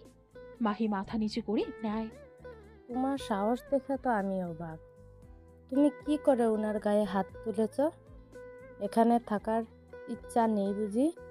সরি ম্যাম, আসলে উনি ওভাবে। কিভাবে? স্যার তো তোমাকে পড়ে যাওয়া থেকে বাঁচিয়েছে, আর তুমি কি না তাকেই থাপ্পড় মারলে? নিজের গায়ে যে কলঙ্ক নিয়ে ঘুরছ, তার কাছে কি? তোমাকে বাঁচাতে গিয়ে ছুঁয়ে অপরাধ করে ফেলেছে। মাহির চোখ টলমল করছে পানিতে। নিজেকে সামলানোর চেষ্টা করছে। কবির মাহির টল করে চোখের দিকে তাকিয়ে রইল। খাম্বার মতো দাঁড়িয়ে আছো কেন? সরি বলো। ম্যামের কথায় ঘৃণার দৃষ্টিতে তাকিয়ে সরি কথাটা উচ্চারণ করে মাহি। এই ঘৃণার দৃষ্টি সহ্য হলো না কবিরের। বুকে তীরের মতো বিঁধল যেন। মাহি কবিরকে পাশ কাটিয়ে চলে যায়। স্যার, ওর কথা কিছু মনে করবেন না। এটুকু বয়সে অনেক কিছু ঘটে গেছে তার সাথে, তাই এমন আচরণ করে ফেলেছে, নয়তো মেয়েটা অনেক ভালো। কবির মহিলাটির কথা শুনে কিছু না বলে এগিয়ে যায়। মহিলাটি ভয়ে ভয়ে তার পিছু নেয়। এই চ্যারিটি টাকা যে আশ্রমের খুব দরকার। মাহি নিজেকে শক্ত রেখেছে। কাঁদবে না সে। সে নিজেকে দুর্বল প্রমাণ করতে চায় না। হঠাৎ খিল লাগানোর শব্দে পিছে তাকায় মাহি। কবিরকে দেখে ভয় পেলেও প্রকাশ করে না। কি সমস্যা? কি চাই? তোমাকে। মাহি আশ্চর্য হয়ে তাকায়। পরক্ষণেই রেগে দাঁত কিচমিচ করে বলে, ভোগ তো করেছেন, আবার কি চাই? কবির রেগে গিয়েও রাখে না। শান্ত গলায় বলে, তোমাকে চাই মানে তোমাকে চাই, কিন্তু আগে আমার কথা শোনো প্লিজ। মাহি কবিরের এগোনো দেখে হাতের কাচের কেচি ধরে বলে, এ একদম আমার কাছে আসবেন না। আমি কিন্তু আপনাকে আঘাত করে দেবো, ছোবেন না আমায়। মাহি, আমার কথার একবার শোনো। মাহির চিৎকারে আশ্রমের সবাই চলে আসে। মাহি কবিরকে ধাক্কা দিয়ে ফেলে দিয়ে দরজা খুলে দেয়। মহিলাটিকে দেখে ভয়ে জড়িয়ে ধরে। এদিকে ধাক্কা দেওয়াতে কবির পড়ে গিয়ে ভাঙা চেয়ারে লেগে হাত কেটে যায়। এদিকে মাহি প্যানিক অ্যাটাক আর অতিরিক্ত স্ট্রেসে জ্ঞান হারিয়ে ফেলে। কবির ছুটে আসে, তাড়াতাড়ি কোলে তুলে রুমে শুয়ে দেয়। ডক্টরকে কল করে আসতে বলে। কবির ওর রক্তাক্ত হাত দিয়ে মাহির দুহাত জড়িয়ে ধরে বলে, এই মাহি সরি, চোখ খুলো প্লিজ। বাকি সবাই অবাক হয়ে যায়। কি হচ্ছে কিছুই বুঝতে পারছে না। মহিলাটি অর্থাৎ হানিফা বেগম বলে, কিছু হয়নি। কবির রেগে বলে, কিছু হয়নি মানে? ও চোখ খুলছে না, আর আপনি বলছেন কিছু হয়নি। কবিরের রেগে যাওয়াতে হানিফা আমতা আমতা করে বলে, এই সময়ে হয় এমন। কবির আশ্চর্য হয়ে বলে, এই সময় মানে? হানিফা বেগম বলে, আসলে ও 2 মাসের অন্তঃসত্ত্বা। মাথায় যেন বাজ পড়ল কবিরের। মানে মাহি প্রেগনেন্ট? কবিরের হাত আপনা আপনি চলে গেল মাহির পেটে। এখানে ওর বাচ্চা আছে, ওর আপন বাচ্চা। ভাবতেই খুশিতে চোখ জলজল করে উঠল কবিরের। স্যার, বলেছিলাম কি আপনার হয়তো ওকে পছন্দ হয়েছে, কিন্তু ও প্রেগনেন্ট। আসলে ওকে রেপ করা হয়েছে, আর কার না কার বাচ্চা ও নিজেও জানে না কে ওকে রেপ করেছে। আমাদের এখানে অনেক সুন্দরী মেয়ে আছে। আগে কিছু বলতেই পারল না। কবির পাশে থাকা জগ তুলে আছাড় মারে। রাগের চোখ লাল হয়ে গেছে। প্রচুর রেগে বলে, চুপ, একদম চুপ। মাহি আমার ওয়াইফ, খবরদার ওর নামে উল্টাপাল্টা কিছু বললে জ্যান্ত কবর দেব। আর কি বললেন? কার না কার বাচ্চা? খবরদার আমার বাচ্চার দিকে আঙুল তুলেছেন তো। ওর পেটে আমার বাচ্চা, আমার কবির চৌধুরীর অংশ। হানিফা বেগম চোখ বড় বড় করে তাকিয়ে আছে। শুকনো একটা ঢোক গিলে একপাশে চুপ করেই রইল সে। কিছুক্ষণ পর ডাক্তার আসে, চেক করে বলে। কে হয় তোমার? কবির সোজা সাপটা জবাব দেয়। ওয়াইফ। শুনে কিছুটা অবাক হয় ডাক্তার সাহেবা। তোমার বউ অনেক ছোট, এই বয়সে বাচ্চা না নিলেও হতো। শরীর অতিমাত্রায় দুর্বল, এই রকম চললে বড় ক্ষতি হয়ে যাবে। মনে হয় অতিরিক্ত টেনশন করে। এত টেনশন করলে বাচ্চার সাথে নিজের জীবনও রিস্কে থাকবে। শরীরও দুর্বল। আমি কিছু টেস্ট আর ওষুধ লিখে দিচ্ছি, টেস্ট করিয়ে আমার সাথে দেখা করবেন। আর এই ওষুধগুলো টাইম টু টাইম দিবেন। ডাক্তারের সাথে বেরিয়ে যায় হানিফা বেগম। কবির এক ধ্যানে মাহির দিকে তাকিয়ে রইল। মাহির জ্ঞান ফিরে পাশে দেখে হানিফা বেগম বসে আছে। উনি স্বভাবসুলভ ধমক দিয়ে বলে, এখনই এত জ্ঞান হারানোর কি আছে বাপু? কই, আমি তো 4টা ছেলে মেয়ে জন্ম দিয়েছি, এমন তো হয়নি। এই না, খাবার খেয়ে আমাকে উদ্ধার করো। মাহি ধীর কণ্ঠে বলে, উনি কি চলে গেছে? উনি কে? মানে ওই যে আজ। ওনার তো আর কোনো কাজ নেই, তোমার জন্য বসে রইবে। উনি কি জানে আমি অন্তঃসত্ত্বা? না, উনি জেনে কি করবে? স্বস্তির নিঃশ্বাস ফেলে মাহি। নিজের পেটে হাত রাখে সে। এদিকে আড়ালে দাঁড়িয়ে মাহির কথাগুলো শুনে কবির, এই মেয়ে, একদম আমার কথার অবাধ্য হবে না, বলে দিলাম। তোমাকে টেস্ট করানোর জন্য যেতেই হবে। তাছাড়া এই টাকা তো আশ্রমের অংশ, তোমাদের জন্য বরাদ্দ। কোনো মতে মাহিকে রাজি করিয়ে টেস্টগুলো করিয়ে আনে হানিফা বেগম। কবির তখন আশেপাশেই ছিল। সে মাহিকে উত্তেজিত করতে চায় না। কবির এসব করছে জানলে সে কিছুতেই টেস্ট করাবে না। গাড়িতে বসে আছে কবির, সিসিটিভিতে মাহিকে দেখছে। মাহি ঘুমিয়ে যেতেই কবির মাহির রুমে প্রবেশ করে। সিংয়ের একটা বেডে গুটিয়ে ঘুমিয়ে আছে মাহি।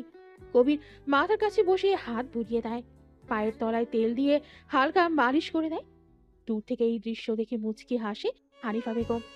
সারা রাত মাহির পাশে বসে থাকে। হুট করে যদি মাহির কিছু লাগে, যদি শরীর খারাপ করে, এরপর ভোরের দিকে বের হয়ে যায় কবির। এভাবেই কেটে যায় 2 দিন। রিপোর্টে পেয়ে স্বস্তির নিঃশ্বাস ফেলে কবির। রিপোর্টে সব ভালো, কিন্তু মাহির শরীর দুর্বল, খেতে হবে আর ওষুধগুলো খেতে হবে। বেশি টেনশন করা যাবে না, আরাম করতে হবে। এদিকে মাহিও স্বস্তির সাথে থাকছে।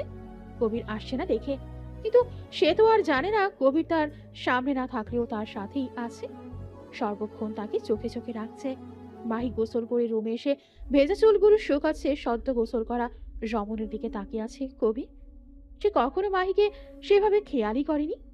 উজ্জ্বল শ্যামলা বর্ণের অসম্ভব সুন্দর একটা মায়াবী পুতুল বলা যায় মাহিকে। লম্বা চুলগুলো উড়ে এসে তার মুখে পড়ছে। হঠাৎ কারেন্ট চলে যাওয়ায় বিন্দু বিন্দু ঘাম জমেছে কপালে। গরম পড়েছে অনেক, বাধ্য হয়ে চুলগুলো খোপা করে দেয়। এতেই মেজাজ বিগড়ে যায় কবিরের। ভেজা চুল বেঁধে রাখলে ঠান্ডা লেগে যাবে। বড় কথা হলো মাথা ব্যথাও তো করতে পারে। কাউকে কল করে কি যেন বলতে কারেন্ট চলে আসে। এদিকে মাহিও স্বস্তির নিঃশ্বাস ফেলে, বাপরে যা গরম। আবার এত তাড়াতাড়ি কারেন্ট চলে আসায় অবাকও হয়। এখানে কারেন্ট গেলে ঘন্টাখানেক পরেই আসে। কয়েক মিনিটেই কারেন্ট আসায় অবাকই হয়েছে। মাহি নিজের অবাকত্বকে বেশি প্রশ্রয় না দিয়ে বাচ্চাদের পড়ানোর জন্য এগিয়ে যায়। কিন্তু বাচ্চাদের বিল্ডিং এ মেরামত চলছে দেখে এক দফা অবাক হয়ে তাকায়। যতটুকু জানে এই আশ্রমটার ফান্ড অনেক কম। মিসেস হানিফা বেগমকে দেখে এগিয়ে গিয়ে বলে, ম্যাম এসব কি হচ্ছে? দেখেছই তো কি হচ্ছে। এই বিল্ডিংটা মেরামত করে রং করবে। বাচ্চাদের ভাঙাচোরা চৌকির বদলে নতুন চৌকির ব্যবস্থা করা হয়েছে। এখন বাচ্চাদের আর নিচে ঘুমাতে হবে না। আজ তো পড়ানো নাই, তুমি যাও, রেস্ট করো। ম্যাম আপনি অনুমতি দিলে আমি একটু বাইরে যেতে পারি। কোথায় যাবে? একটু কাজ আছে। ঠিক আছে, যাও। অনুমতি পেয়ে মাহি বেরিয়ে পড়ে। 2টা মাস হয়ে গেল সে দাদু নামক ব্যক্তিটিকে দেখেনি। হাজার হোক বাবা মার পরে সেই একজন আপন বলেছিল। মাহি বোরখা পরে ন্যাকা পরে নেয়। কিছু দূর হেঁটে বাসের জন্য অপেক্ষা করতে বাস চলে আসে। মাহি বাসে উঠে পড়ে। এত গরম, তার উপর এই মানুষের ভিড়ে অস্বস্তি লাগছে খুব। তার উপর একটা লোক কিভাবে যেন চেয়ে আছে তার দিকে। মাহি সিটে হেলান দিয়ে মাথা এড়িয়ে দেয়। ইদানিং শরীর বড্ড অচল হয়ে গেছে। ধপ করে পাশের সিটে কেউ একজন বসতেই পাশে তাকায় মাহি। মাস্ক পরিহিত একটা লোক, তার পাশের ওই লোকটা কোথায় গেল? যাই হোক, অমন অশ্লীল লোকের থেকে তো ভালো গায়ে ঘেঁষছে না। অস্বস্তিও কম লাগছে। দূরত্ব রেখে সিটে হেলান দেয় মাহি। নিকাবটা একটু সরিয়ে জানালার দিকে মুখ করে বসে। সিটে আরো একটু হেলেই চোখ বন্ধ করে পেটে হাত রেখে বলে, এই দুনিয়ায় তোমার আম্মু বড্ড অসহায়। তুমি ছাড়া হয়তো তোমার আম্মুর আর কেউ নেই। এই নিষ্ঠুর পৃথিবীতে তোমাকে এনে কোনো ভুল করছি না তো আমি? কবির মাহির ধীরে বলা কথাও কান পেতে শুনল। একটা দীর্ঘশ্বাস ফেলে চুপ করেই রইল। পাশে বসা ব্যক্তিটি আর কেউ নয়, কবির। মাহিকে একা ছেড়ে কোনো রিস্ক নিতে চায় না সে, তাই সাথেই এসেছে। তবে অচেনা বেশে। নিজের বাড়ির সামনে দাঁড়িয়ে আছে মাহি, একবার দাদুর দেখা পাবার আশায়। এই সময়ে দাদু নামাজ পড়তে বের হয়, কিন্তু নামাজের সময় পার হয়ে গেছে। দাদুকে বেরোতে না দেখে হাতের রং ওঠা ঘড়ির দিকে তাকায়। এখন না গেলে বাস আর পাবে না মাহি। তাছাড়া ট্যাক্সিতে যাবার টাকাও নেই তার কাছে। এই গরমে বোরখা নিকাব পরে অস্থির লাগছে মাহির। বাড়ির সামনের রাস্তা থেকে হেঁটে খানিকটা পথ যেয়ে নেকাবটা তুলে মাহি ব্যাগ থেকে পানির বোতল নিয়ে মুখে পানি দেয়। একটু পানি খেয়ে ব্যাগে রেখে হাঁটতে থাকে। দূর থেকে মাহিকে দেখে একটা দীর্ঘশ্বাস ফেলে কবির।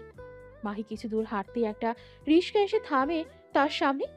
ফোকলা হেসে লোকটি বলে, আম্মা যাইবেন নাকি? না চাচা, আপনি যান। আম্মা চলেন না, সকাল থেকে একটাও লোক উঠে নাই, খাওয়ানোর টাকা নাই। মাহি ব্যাগ হাতড়ে দেখে তার কাছে 70 টাকা আছে। বাসে 50 টাকা নিলে আর থাকবে 20 টাকা। মাহি 20 টাকা লোকটাকে দিয়ে বলে, চাচা, আমার কাছে এর চেয়ে বেশি নেই। এটা নিয়ে আপনি কিছু খেয়ে নিন। আম্মা আপনি অনেক ভালা, আসেন আপনাকে নামাইয়া দিই। দেখা মনে হইতেছে আপনি অনেক আইলা গেছেন। না চাচা, ঠিক আছে আমি, আপনি গিয়ে কিছু খেয়ে আসেন। না আম্মা, আপনি কই রাখবেন কোন, আপনারা নামাইয়া আমি খামু। মাহি লোকটাকে অনেকবার বললেও লোকটার সাথে পেরে ওঠে না, তাই রিকশায় উঠে বসে। এমনিতেও শরীর খারাপ করছে। বাস স্ট্যান্ডে এসে রিকশা থামে। লোকটা থেকে বিদায় নিয়ে বাসে উঠে বসে মাহি। বারবার আল্লাহকে ডাকছে, শরীর খারাপ করছে। বাকি পথ যেতে পারবে তো? প্রচুর গরমে বোরকার ভেতরে জামা ঘামে ভিজে গেছে। শরীর গুড়িয়ে উঠছে, আর না পেরে বমি করে দিল মাহি পাশের ব্যক্তিটার গায়ে। ভয়ে ভয়ে তার দিকে তাকায় মাহি। এ তো সেই ব্যক্তিটাই আসার সময় যে ছিল। মাহি আবারও বমি করে দেয়। এতে বাসের সবাই বিরক্ত হয়, নানান কথা বলতে থাকে। পাশের ব্যক্তিটি মাহির দিকে তাকিয়ে বলে, কি হয়েছে? শরীর খারাপ করছে? বলো ড্যামিট, কি হচ্ছে? কষ্ট হচ্ছে? মাহি বাসের সবার কথায় ভয়ে পাশের মানুষটির দিকে তাকায়। সবাই যেখানে তাকে বাস থেকে নামিয়ে দেওয়ার কথা বলছে, লোকটি তাকে জিজ্ঞাসা করছে সে কেমন আছে। কিন্তু আশেপাশে মানুষের কথায় চরম রেগে যায়। চুপ, কেউ আর একটা কথা বলে এখনই বাস থেকে ফেলে দেবো। এমন রাগান্বিত স্বরে বলা হুমকিতে সবাই চুপ হয়ে যায়। সবাই চুপ হলেও মাহি চুপ থাকলো না। এই রাগের স্বরের সাথে পূর্ব পরিচিত সে। কে আপনি? কবির মাহির দিকে চেয়ে পানি হাতে ধরিয়ে দেয়। মুখের মাস্কটা খুলতেই অবাক হয়ে তাকায় মাহি। আপনি? কবির রেগে বলে, আমি নয়তো কে? ভূত। পানি খাও। বলে কবির উঠে ড্রাইভারকে গাড়ি থামাতে বলে। বাস থামতেই কবির নেমে আবারও 5 মিনিট পরে উঠে আসে। মাহি অবাক হয়েই রয়েছে তখন থেকে। আশেপাশে সবাই ফিসফিস করছে। কবিরের অন্য টি শার্ট পরে আসতে দেখে আরো অবাক হয় মাহি। কবির মাহির দিকে হাত বাড়িয়ে দেয়। মাহি একে তো অবাক, কিন্তু চুলে চলো বলায় মুখ ফিরিয়ে নেয়। কবির ওর পাশে বসে বলে, কোনো সিনক্রেট ছাড়া আমার সাথে যাবে নাকি তুলে নিয়ে যাবো? দেখুন আপনি। পরে দেখবো। বলেই মাহিকে হাত ধরে উঠিয়ে নেয়। ছাড়ুন, বাঁচাও। চুপ, বাঁচাও বাঁচাও আবার কি? স্বামীর কাছে কিসের বাঁচাও? আপনি? কবিরের চোখ রাগানি দেখে ভয়ে আর কিছু বলল না মাহি। তার মধ্যে তার শরীর যেন চলছে না একদমই। বাস থেকে নেমে দেখে পাশেই কার দাঁড় করানো আছে। কবির মাহির ন্যাকাপটা খুলে দেয়, ভেতরে বসিয়ে এসি অন করে দেয়। মাহি দুর্বল চোখে সবটা দেখছে, কিছু বলার শক্তিও পাচ্ছে না। কবির রুমাল ভিজিয়ে মাহির মুখ মুছিয়ে দেয়। উড়ি করতে বলে একটা জুসের বোতল তার দিকে এগিয়ে দেয়। খেয়ে নাও, বেটার লাগবে। মাহি খাবে না বললে রেগে বলে, খাবে নাকি খাওয়াবো?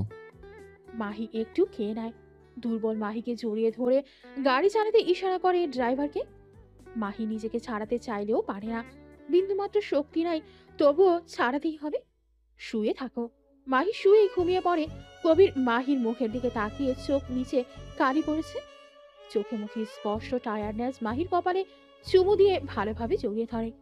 মাহির ঘুম ভাঙতেই নিজেকে পরিচিত রুমটায় দেখে হানিফা বেগম পাশেই বসে আছে। এখন কেমন লাগছে? ভালো। আমি এখানে কিভাবে? স্যার নিয়ে এসেছে। মাহির সব কথা মনে পড়তেই চোখ মুখ শক্ত করে ওঠে। তখনই রুমে প্রবেশ করে মেঘ। মেঘকে দেখে এক দফা অবাক হয়ে তাকায় মাহি। মেঘ মাহির পাশে বসে। কেমন আছিস? তুমি এখানে? এতটা রাগ মাহি, একবারও কল করিসনি, নিজের ফোন নাম্বারও চেঞ্জ করেছিস। রাগ? রাগ কেন করব? মাফ করে দে মাহি, আই অ্যাম সরি, আমি তোর প্রতি অন্যায় করেছি। বলে মাথা নিচু করে ফেলে। তুমি কিভাবে জানো আমি এখানে? রাস্তায় তোকে আর কবিরকে একসাথে কবিরের গাড়িতে উঠতে দেখেছি। কবির তোর সাথে রুড ব্যবহার করেছিল। আমি আসার আগেই তোকে গাড়িতে তুলে, তাই ওর গাড়ির পিছু করতে করতে এখানে এসেছি। মাফ করে দে মাহি, আমি এই যন্ত্রণা নিয়ে আমি আর পারছি না মাহি। প্লিজ মাহি, ফিরে চল না, আমরা নতুনভাবে আবারও শুরু করব। বল। দয়া করে চলে যান, আমি কাউকে চাই না আমার জীবনে। এভাবে কেন বলছিস মাহি? আমি মানছি আমি ভুল করেছি। তুমি কোনো ভুল করনি, আমার ভাগ্যতে এমনই, আমি মেনে নিয়েছি সেটা। ওদের ভুলের শাস্তি আমরা কেন পাবো মাহি? ওদের ভুল মানে? মাহিকে মেঘ সব বলতেই মাহি চরম অবাক হয়ে তাকায়। নীলাপু কিভাবে এমনটা করতে পারে? ওর করা অন্যায়ের শাস্তি আমি কেন পেলাম? বলেই ঢুকরে কেঁদে ওঠে মাহি। মাহিকে আগলে নেয় মেঘ। হানিফা সব শুনে সেও স্তব্ধ। এটুকু একটা মেয়ের জীবনে কত কিছুই না হয়ে গেল। হানিফার রাগ হলো প্রচুর নীলার উপর। এভাবে কাঁদিস না মাহি, তোর বাচ্চাটার। বাচ্চা? মেঘ অবাক হয়ে বলে, বাচ্চা? মাহি নিজের পেটে হাত রাখে, আবারও ঢুকরে কেঁদে ওঠে। তুই প্রেগনেন্ট? হ্যাঁ, মাহি প্রেগনেন্ট। পিছে তাকিয়ে কবিরকে দেখে অবাক হয় মাহি। মেঘ মেঘ মাহির হাত ধরতেই কবির এক ঝটকায় ওর হাত সরিয়ে নিয়ে বলে, দূরে থাক মেঘ আমার বউ বাচ্চা থেকে। মেঘ হেসে ওঠে। ডিভোর্স দিয়ে বউ বলছিস কোন মুখে? কে বলেছে আমি ডিভোর্স দিয়েছি? শুধু সাইন করেছে ওকে ভয় দেখানোর জন্য, কষ্ট দেওয়ার জন্য। তাছাড়া দুইবার বিয়ে করে বউকে ডিভোর্স তো দুইবারই দেওয়া উচিত। দুবার মানে? মানে মাহি ওয়াজন্ট রাইট এটা বলবো না, তবে ওকে তুলে নিয়ে গিয়ে এটি কাগজে সাইন করেছিলাম, সেটা রেজিস্ট্রি পেপার ছিল। মাহির মনে পড়তেই সে চমকে তাকায়। মনের কোণে কি যেন হালকা হয়ে যায়, হয়তো সন্তান অবৈধ না এটা ভেবে। তুই যা করেছিস তার জন্য আমি তোকে ছাড়বো না। ছাড়বে কিনা সেটা তোর ব্যাপার, আমার বউ আর সন্তান থেকে দূরে থাকবে, সেটা না হলে আমি তোকে ছাড়বো না। ধমকাচ্ছিস? সেটাই মনে কর। আমি অনেক খুশি জানিস, আমার সন্তানের পৃথিবীতে আসবে। কোন সন্তান? মাহির কথায় অবাক হয়ে তাকায় মেঘ, কিন্তু কবির অবাক হয় না। একদম নিজের সন্তান বলে দাবি করবেন না। কি গ্যারান্টি এটা আপনার সন্তান? এই সন্তান আমার কাছে একটা রেপিস্টের সন্তান, আর আমি তো ফষ্টি নষ্টি করে বেড়াই। হতেও পারে। কিছু বলার আগেই কবির ভয়ানক কাণ্ড করে বসে। সবার সামনে মাহির মুখ আটকে দেয়। হানিফা বেগম মাথা নিচু করে বেরিয়ে যায়। মেঘ রেগে বেরিয়ে যায়। মাহিকে ছেড়ে ওর মুখের দিকে তাকায় কবির। মেয়েটা শক্ট হয়ে আছে, হেসে ওর কপালে ঠোঁট ছোঁয়ায়। চোখ দিয়ে গড়িয়ে পড়ে পানি। মাহি অবাক হয়, কাঁদছে কবির। কবির মাহির মুখটা সামনে এনে বলে, আমি মানছি আমি যা করেছে তা ঠিক করিনি, কিন্তু বিশ্বাস কর তাতে আমার বিন্দু মাত্র আফসোস নেই। আমার করা অন্যায়ের শাস্তি আমার সন্তানকে দিও না।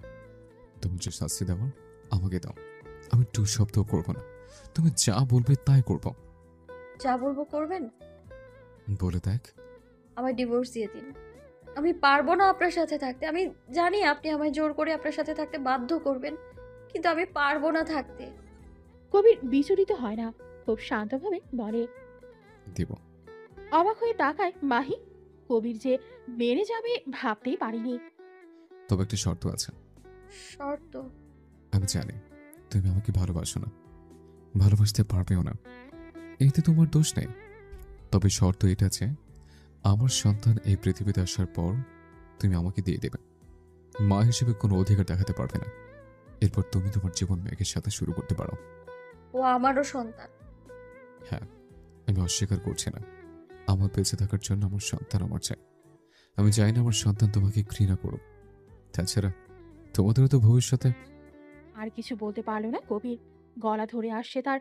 উঠে বাইরে যেতেই নজরে পড়ে মেঘকে। এক পলক তার দিকে তাকিয়ে চলে যায়। সে আর মাহির উপর জোর করতে চায় না। ইচ্ছে করলে সে মাহিকে জোর করে নিজের সাথে রাখতে পারে, কিন্তু যাকে সে এতটা ভালোবাসে তাকে সে আর কষ্ট দিতে চায় না। মেঘ ওর ভালোবাসাও যদি মেঘের সাথে সুখী হয় তবে তাই হবে। অনেকদিন পর দাদুকে দেখে মাহি চোখে পানি ছলছল করছে। হুইল চেয়ারে বসা লোকটিরও চোখ ছলছল করে উঠে হাত বাড়িয়ে মাহিকে কাছে ডাকে। মাহি ধীর পায়ে দাদুর কাছে বসতেই কেঁদে জড়িয়ে ধরে আদরের নাতিকে। আমাকে মাফ করে দে মাহি। মাহি চুপচাপ উঠে দাঁড়ায়। কোনো কথা না বলে হেঁটে চলে আসতেই আটকে দেয় মেঘ। কোথায় যাচ্ছিস? সন্তানের পিতা বাইরে দাঁড়িয়ে আছে, ছাড়ো। সন্তান মানে? তুই এই সন্তান রাখবি না? ওর মতো রেপিস্টের সন্তান তোর গর্ভে কিছুতে থাকতে দিব না। চল আজই তোর অ্যাবর্শন করাবো বলে। খবরদার আমার বাচ্চার ব্যাপারে একটাও বাজে কথা বলবেন না। মেঘ অবাক হয়ে বলে, মাহি তুই ওই কবির অন্যায় করেছে, পাপ করেছে, তার শাস্তি আমি নিষ্পাপ শিশুকে দিব ভাবলে কি করে? আমার সন্তান নিয়ে একটা বাজে কথা বললে আমি ছেড়ে কথা বলবো না একদম। বলে রেগে হনহন করে বেরিয়ে যায় মাহি। মেঘ মাহির এমন রৌদ্র রূপ দেখে অবাক হয়েছে। এত কিছু হলেও মাহিকে এতটা রাখতে দেখেনি মেঘ। আসলে মারা এমনই হয়, সন্তানের জন্য সব রূপ ধারণ করতে পারে।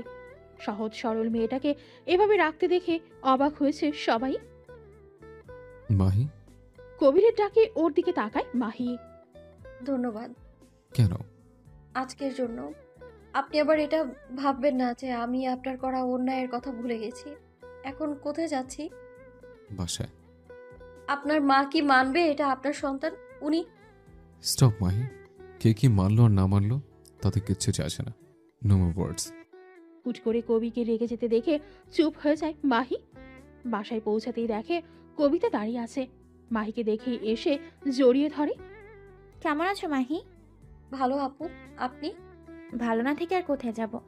ফুপি হচ্ছি, এত বড় খুশির খবর কেউ ভালো না দেখতে পারে? এসো বসো। মাহি বসতেই এক গ্লাস পানি হাতে বেরিয়ে আসে কবিতার মা। পানি মাহির দিকে এগিয়ে দিতেই পানি অবাক হয়ে তাকায়। বাইরে অনেক রোদ, খেয়ে নাও। মাহি পানি একটু খেয়ে রেখে দেয়। মেয়েটা রেস্ট করতে দে।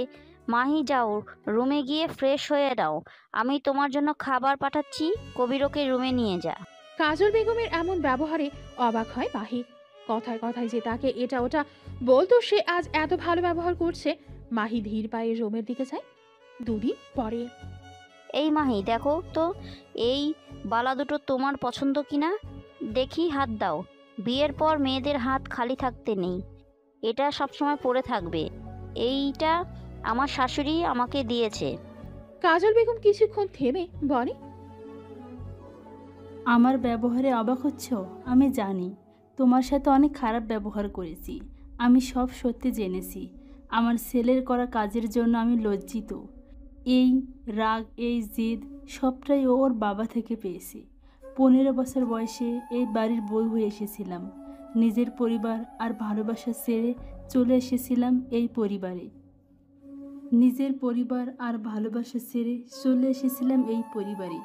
বিয়ের কয় মাস পরে কবিতা আমার পেটে আসে। তোমার শ্বশুর কবিতা পেটে থাকার পরও অমানুষের মতো ব্যবহার করত। প্রচুর কষ্ট হতো। খুব একটা বয়স ছিল না। সব কথা শাশুড়িকে বললে তিনি বলতেন এসব মেয়েদের সহ্য করতে হয়। সেভাবেই চলতে থাকে সময়। কবিতার যখন 4 বছর, তখন কবিরের কেবল 2 মাস। কবির হওয়ার পর আমি প্রায় অসুস্থ হয়ে পড়তাম। কিশোরী মনে একটু ভালোবাসা চাইতাম, কিন্তু পেতাম শুধু অবহেলা। আমার যখন 2 সন্তান, তখন আমার বয়স 20 বছর। তোমার শ্বশুরের কোনো মেয়ের সাথে নাকি সম্পর্ক ছিল। এই নিয়ে একদিন আমার সাথে খুব ঝগড়া হয়। কোনো মেয়ে তার স্বামীকে অন্য কোনো সাথে সহ্য করবে? তাই রাগ করে 2 সন্তান নিয়ে বাবার বাসায় আসি। দেখা হয় তখন প্রিয় সেই মানুষটার সাথে, কিন্তু ততদিনে মানুষটাকে আর মনের মধ্যে রাখিনি। তোমার শ্বশুর যত খারাপ হোক না কেন, স্বামী হিসেবে সম্পূর্ণভাবে মনে মনে তাকেই জায়গা দিয়েছিলাম। দেখা হলে জিজ্ঞেস করতো কেমন আছি, বাচ্চারা কেমন আছে। আমি ভালোই বলতাম। এভাবে মাঝে মাঝে দেখা হতো। একদিন ভাবলাম পড়াশোনা শুরু করব। আবারও ক্লাস 8-এ ভর্তি হলাম। নিজের মতো নিজেকে তৈরি করব। বাবাকে অনেক বুঝিয়ে সেদিন স্কুলের উদ্দেশ্যে রওনা হলাম। বাচ্চা দুটোকে রেখে মাঝপথে প্রচুর বৃষ্টির কারণে আশ্রয় নিয়েছিলাম সেই চোনা লোকটার বাসায়। বাসায় তার কেউ ছিল না সেদিন। একটা বিপদে পড়া মেয়েকে আশ্রয় দিয়েই হয়তো ভুল করেছিল সেদিন। মাহি আগ্রহ নিয়ে তাকায়। বৃষ্টি কমতে কমতে প্রায় বিকেল হয়ে গেছিল। চারদিকে ঘন অন্ধকার ডুবেছিল পরিবেশ। বাইরের এক কোণায় গুটিয়ে বসেছিলাম আমি। তার দেওয়া একটা পোশাক গায়ে দিয়ে ওনার মায়ের একটা শাড়ি ছিল। বাচ্চাদের জন্য চিন্তা হচ্ছিল। কবিতা একটু বড় হলেও কবির বেশ ছোট ছিল।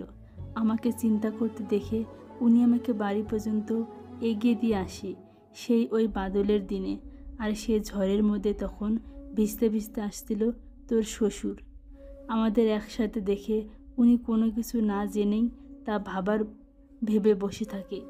তোমার শ্বশুর আমাকে বাড়িতে তুলবে না কিছুতেই। বাচ্চাদের নিয়ে উনি ফিরে আসে। এরপর কেটে যায় 5 বছর। ছেলে মেয়েদের মুখ পর্যন্ত আমাকে দেখতে দেওয়া হয়নি এই 5 বছরে। ছেলেটা বড় হয়েছিল, মেয়েটাও বড় হয়েছিল। একদিন আমার শ্বশুর আসে আমাদের বাড়িতে। উনি আমাকে আবার এই সংসারে ফিরিয়ে আনে। শুরু হয় আবারও সেই সংসার। এই সংসার আমি সব পেলেও আমার ছেলেকে পাইনি। ও কখনো আমার কাছে আসতো না। ধীরে ধীরে বড় হতে থাকে আর আমার থেকে দূরত্ব বজায় রাখে। তারপর থেকে এভাবেই চলছে। আমি থেকেও ওর জীবনে কোথাও নেই। এরপর ওর বাবা মারা যাবার পর আমাকে বলে আমি নাকি কারোর সাথে পালিয়ে গেছিলাম, আমি খারাপ। তারপর থেকে এভাবেই চলছে। আমার ছেলে তোমার সাথে যে অন্যায় করেছে তা ক্ষমার অযোগ্য, কিন্তু ওর সাথেও যে ধোঁকা হয়েছে। ভালো তো তোমাকে বাঁচত, শুধু চিনতে পারেনি। আমি তোমাকে এসব বলে ছেলের সাফাই গাইছি না। তোমার জীবনে তুমি যেই সিদ্ধান্ত নাও আমি সবসময় তোমার সাথে আছি। আর তোমার সাথে করা খারাপ ব্যবহারের জন্য আমাকে ক্ষমা করে দিও। আজ থেকে তুমি আমাকে মা বলে ডাকবে। যতদিন তুমি থাকবে আমাকে মা বলেই ডাকবে, কেমন? দেখছো কত কথা বলছি। আমি তোমার জন্য খাবার নিয়ে আসি। এই সময় একটু বেশি বেশি করে খেতে হয়। মাহি কাজল বেগমের যাওয়ার দিকে তাকিয়ে একটা দীর্ঘশ্বাস ফেলে। জীবন কোথায় থেকে কোথায় মোড় নিচ্ছে নিজেই যেন বুঝে উঠতে পারছে না। রাতে বেশ দেরি করে বাসায় ফেরে কবির। রুমে এসে মাহিকে বসে থাকতে দেখে অবাক হয় কবির। কি হয়েছে, ঘুমাওনি? শরীর খারাপ? ডক্টর ডাকবো? না। তাহলে তুমি জেগে আছো কেন? কি ফুচকা? তাও এত রাতে? কাল খেও, এখন ঘুমাও। ঠিক আছে বলে খাটে শুয়ে পড়ে। কিছুক্ষণ পর প্লেটে ফুচকা নিয়ে এসে মাহিকে ডাক দেয়। মাহি, নাও খাও। মাহি ফুচকা দেখে অবাক হয়ে বলে, আপনি ফুচকা পেলেন কোথায়, তাও এত রাতে? ফুচকা নিয়ে এসেছিলাম তোমার জন্য। ভাবলাম এতবার বমির পর একটু চটপটে খাবার যদি তোমার ভালো লাগে। তখন দিলেন না কেন? তুমি জোর করলে না কেন? শুনেছি মেয়েরা নাকি ফুচকা খাওয়ার জন্য জোরদার আবদার করে। আমিও করি। দাদুর সাথে বাইরে গেলে ফুচকা খেতামই। দাদু খেতে দিতে চাইতো না, তবু জোর করে খেতাম। মেঘ ভাইয়ার কাছেও জোর। আর কিছু বলল না মাহি। কবিরের রাগ হলো মেঘের নাম শুনে নিজেকে শান্ত করে বলে, আমার বাচ্চা না হওয়া পর্যন্ত তোমার যা আবদার সব করবে আমার কাছে। পরে তুমি যার কাছে ইচ্ছে তার কাছেই করো। বলে বাইরে চলে যায়। মাহি হতভম্ব হয়ে আছে। হুট করে রেগে গেল কেন? এভাবে 1 মাস কেটে যায়। মাহির পেটটা একটু উঁচু হয়েছে, মাহি সেটাই দেখছে। কবির রুমে ঢুকে দেখে মাহি পেট দেখছে। কবির মাহির কাছে এসে বলে, চলো, দেরি হয়ে যাবে। তোমার চেক আপ করে আমি অফিস যাব। মাহি আর কবির বসে আছে গাড়িতে। কেউ কোনো কথা বলছে না। মাহি 1 মাস আগে খেয়াল করেছে কবির ছোট ছোট জিনিসের খেয়াল রাখলেও ওর সাথে তেমন একটা কথা বলে না। শুনুন। কি হয়েছে? শরীর খারাপ করছে? না। তাহলে? আমি আইসক্রিম খাবো। কবির বাড়তি কোনো কথা না বলে মাহিকে আইসক্রিম কিনে দেয়। মাহি আইসক্রিম বাচ্চাদের মতো করে খাচ্ছে, ঠোঁটের আশেপাশে লেগে আছে।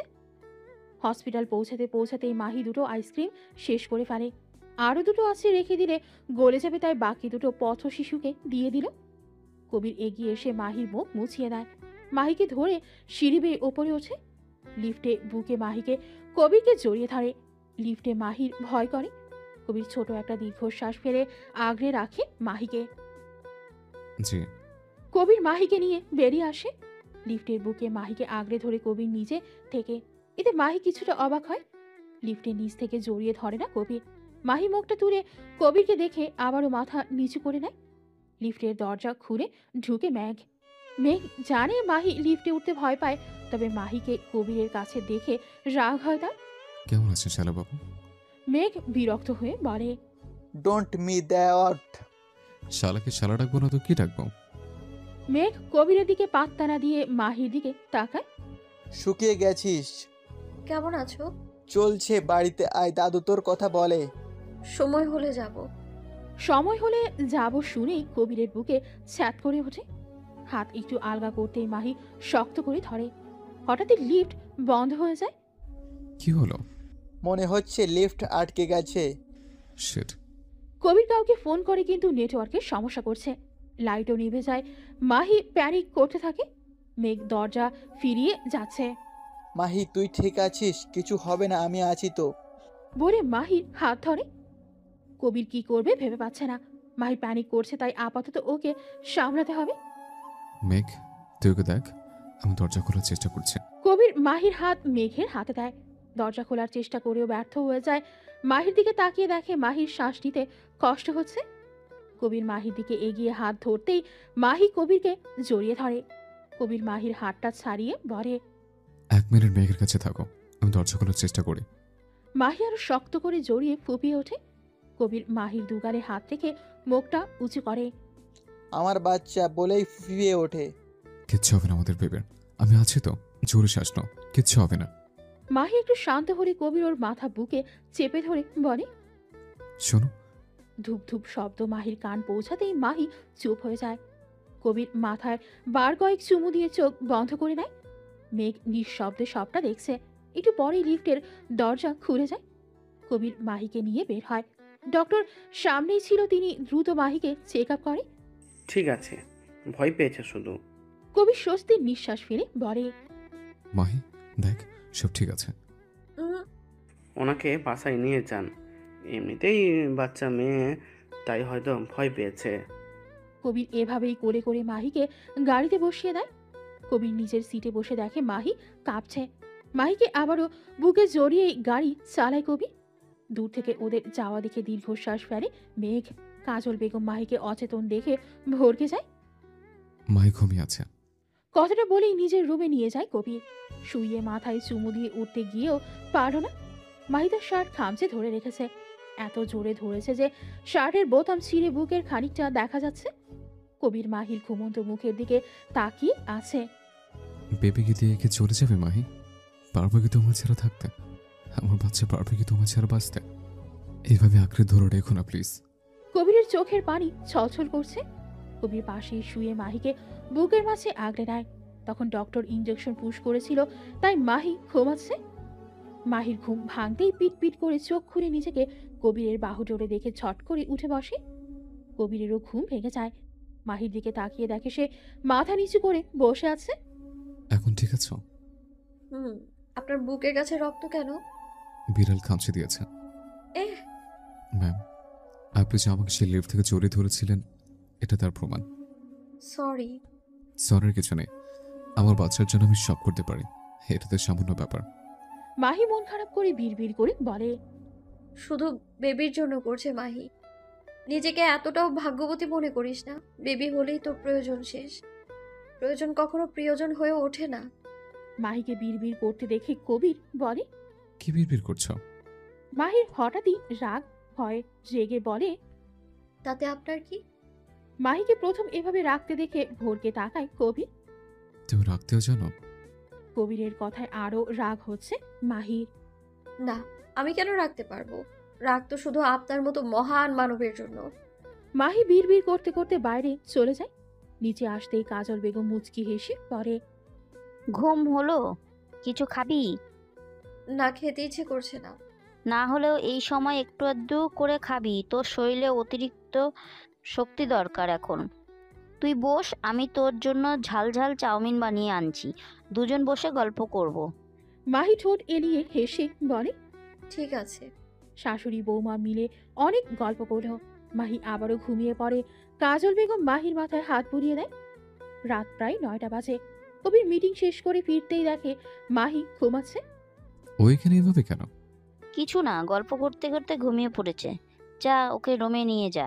রাতে আমি খাইয়ে দিয়েছি, তোর জন্য খাবার পাঠিয়ে দিচ্ছি, খেয়ে নিস।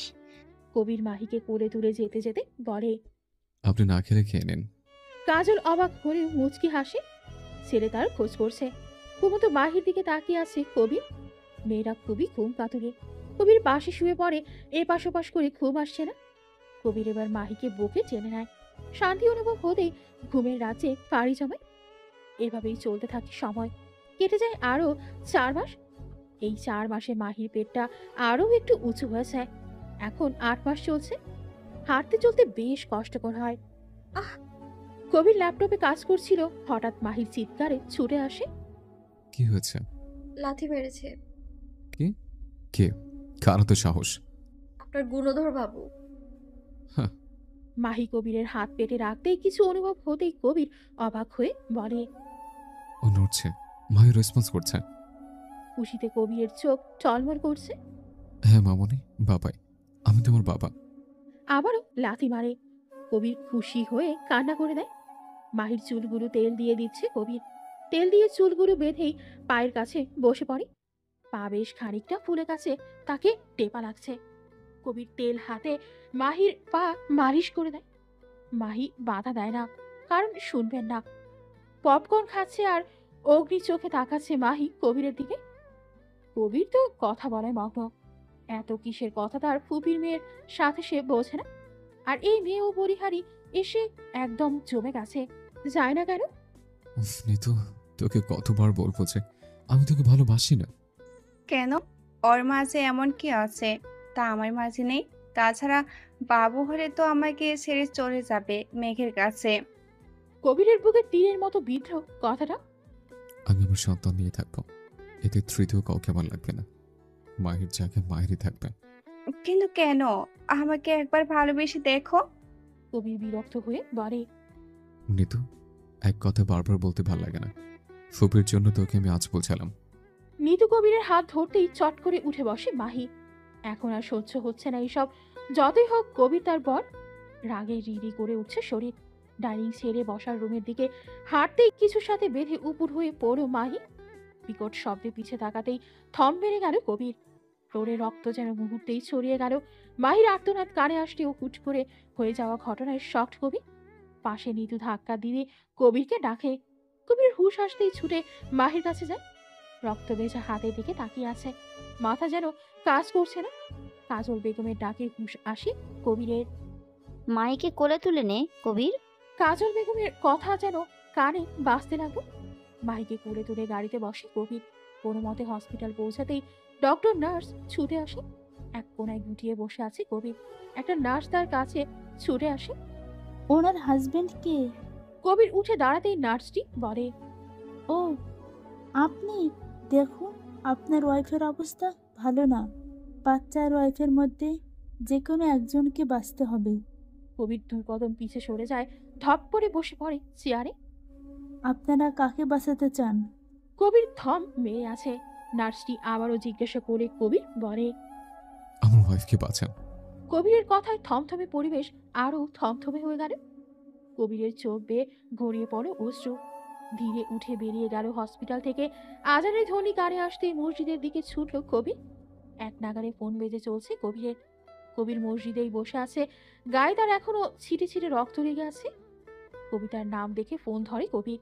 কানে ফোন ধরতেই ভেসে আসে সদ্য জন্মানো কোনো বাচ্চার আওয়াজ। ওপাশ থেকে কবিতা বলে। শুনতে পেয়েছিস কবির? তোর বাচ্চার শব্দ। কবিরের চোখ বেয়ে নোনা জল গড়িয়ে পড়ে। অস্পষ্ট স্বরে বলে। মাহি, আপু। তুই জলদি আয়। বলেই ফোন কেটে দেয়। অজানা আতঙ্কে বুক কেঁপে উঠলে কবিরের। মাহিকে আবারও হারিয়ে ফেলবে না তো? নিজের শরীরকে কোনো মতো টেনে তুলে গাড়িতে বসে কবির। হাজারো চিন্তা ভাবনা নিয়ে গাড়ি স্টার্ট দেয়। কিছু দূর যেতেই থেমে যায় কবির। সাহসে কুলোচ্ছে না ওর। আবারও সাহস নিয়ে হসপিটাল পর্যন্ত আসে কবির। এলোমেলো পায়ে হেঁটে আসতেই দেখে কবিতা বসে আছে। হাতে তোয়ালে মোড়ানো একটা বাচ্চা কবির এসে ধীর কণ্ঠে বলে। আপু মাহি। কবিতা কিছু বলার আগেই ডক্টর বেরিয়ে আসে। মাহি বেঁচে আছে। মেয়েটা অনেক স্ট্রং আর সাহসীও বটে। এখনো বাচ্চা টাইপ লাগে। ওই যে কথায় আছে না, রাখে আল্লাহ মারে কে। আল্লাহ হায়াত দিলে আমরা তো মানুষ মাত্র। ও জ্ঞান ফিরে না এখনো। আশা করছি 24 ঘন্টার মধ্যে জ্ঞান ফিরবে। পিটপিট করে চোখ খুলতেই সামনের সাদা ছাদ নজরে আসে মাহির। শরীরে অসহ্য ব্যথা, পেটে হাত দিতেই কেঁপে উঠল মাহি। আমার বাচ্চা বলেই কেঁদে দেয়। আপনি কান্না করছেন কেন? আমার বাচ্চা? আপনার বাচ্চা বেঁচে আছে, কান্না করবেন না। আপনার শরীর খুব দুর্বল। মাহির মুখে হাসি ফুটে উঠল। কিছু বলার আগেই নার্সটি বেরিয়ে যায়। নার্স বের হওয়ার কয়েক সেকেন্ড পরেই রুমে ঢুকে কবির। কবিরকে দেখে অবাক হয়ে তাকায় মাহি। কেমন এলোমেলো লাগছে। তুমি ঠিক আছো? কষ্ট হচ্ছে? মাহি মুচকি হাসে। আমার বাবু কোথায়? আইসিইউতে। কি হয়েছে? বলেই কেঁদে দেয় মাহি। কবির মাহির চোখের পানি মুছে দিয়ে বলে, সময়ের আগে চলে এসেছে, তাই কিছুদিন আইসিইউতে রাখবে ডক্টর। খেতে না প্লিজ। তোমরা দুজন বেঁচে আছো, এটাই অনেক। আমার এর চেয়ে বেশি কিছু চাওয়ার নেই। কবির মাহির কপালে চুমু দিয়ে হাত জড়িয়ে ধরে। চোখ মুখ লাল হয়ে আছে, মনে হচ্ছে কেটে দেবে। মাহির হাতে পরপর কয়েকটা চুমু এঁকে বুকের সাথে চেপে ধরে। ব্যথায় ছটফট করছে মাহি। সিজারের ব্যথায় হাড় কাঁপিয়ে জ্বর আসছে এই গরমেও লেপের মধ্যে জড়িয়ে আছে মাহি। কবির এভাবে মাহিকে দেখতে পারে না, বেরিয়ে যায়। একদিকে বেবি, একদিকে মাহি। কবির চেয়ারে হেলান দিয়ে বসে, না আর পারছে না সহ্য করতে। হঠাৎ কেউ মাথায় হাত রাখতেই পাশে তাকিয়ে কাজলকে দেখে জড়িয়ে ধরে কেঁদে দেয় কবির। কাজল বেগম শক্তপোক্ত ছেলেটাকে কাঁদতে দেখে অবাক হলেও মাথায় হাত বুলিয়ে বলে, সব ঠিক হয়ে যাবে কবির। কবির ফুপিয়ে উঠে বলে, মাহির কষ্ট, বাচ্চার কষ্ট আমার সহ্য হচ্ছে না। নিজেকে অসহায় লাগছে। আমি যেও কিছু করতে পারছি না তাদের জন্য। মাহির ঘুমন্ত মুখের দিকে তাকিয়ে আছে কবির। যন্ত্রণায় ছটফট করতে করতে মাত্রই ঘুমিয়েছে মেয়েটা। কবির হাত বুলিয়ে দিচ্ছে মাথায়। চোখের কোণে এখনো পানি রয়েছে। কবির চোখের পানি মুছে দিয়ে ঠোঁট ছোঁয়ালো দু চোখে। কবিতা রুমে ঢুকে বাবুকে নিয়ে। বাবুটার মায়ের গরম লাগবে, বাবু অনেক উইক। কিন্তু মাহি যা অবস্থা, তাতে মাহি বাবুকে কিভাবে নেবে? তাহলে কি হবে এখন? ভাইকে অবুঝ বালকের মতো প্রশ্ন করতে দেখে কবিতা হতাশ হয়। এটা ভালোই বুঝতে পারছে যে তখনকার শক এখনো কাটিয়ে উঠতে পারেনি। সব ঠিক থাকলেও কবিরের হারানোর ভয় এখনো যায়নি। তোমাদের রাজপুত্রকে এখন তোকেই বুকের মাঝে জড়িয়ে রাখতে হবে। কবির এক ঢোক গিলে বলে, ওকে ধরতে আমার ভীষণ ভয় করে। এই বুঝে ভেঙে যায়। এত কিছুর মাঝেও ভাইয়ের কথায় হেসে দেয় কবিতা। কবির হাসির কারণ না বুঝে বলে, হাসতিস কেন? কিছু না, ভাবছি আবার সেই তেজি রাগী বিচক্ষণ ভাইটা কই। মানে? তোর মাঝে আমার ভাইকে খুঁজে পাচ্ছি না কবির। কবির মাথা নিচু করে রাখে। কবিতা ভাইয়ের মাথায় হাত বুলিয়ে দিতেই কবির বাচ্চাদের মতো কেঁদে ওঠে। আমি প্রচুর ভয় পেয়ে গেছিলাম আপু। আল্লাহ আমার ভুলের শাস্তি মাহি বা বাবুকে কেড়ে নিয়ে দিবে ভেবে ভয় পেয়েছিলাম। আমি ওদের চাই আপু, ওদের ছাড়া বাঁচতে পারবো না। সে ভয়টা আমাকে এখনো ঘিরে ধরে আছে। মাহি বাবু দিয়ে যদি চলেছে, এইটুকু বাচ্চার আমি কিভাবে কি করব? আমার যে মাহিকেও চাই। আমি স্বার্থপর হয়ে মাহিকে জোর করতে চাই না, কিন্তু মাহিকে ছাড়া আমি কিভাবে থাকবো? কবিতা ছোট্ট একটা শ্বাস ফেলে বলে, মেয়েরা কখনো স্বামীর সংসার ছাড়তে চায় না কবির, যতক্ষণ তারা সহ্য করতে পারে। মাটি কামড়ে পড়ে থাকে। কিন্তু তুই ওর সাথে যা করেছিস সেটা খারাপ করেছিস। আমি জানি এটা একটা ভুল বুঝাবুঝি থেকেই হয়েছে, তবুও দোস্ত তুইও করেছিস। আর একজন মেয়ে হয়ে ওর প্রতি হওয়া অন্যায় তো আর সমর্থন করতে পারি না বল। এখন এসব ভেবে বুদ্ধিহীন হোস না। আগে বাবুকে তোর বুকে নে, ওর পিঠে এইভাবে হাত বুলাবি।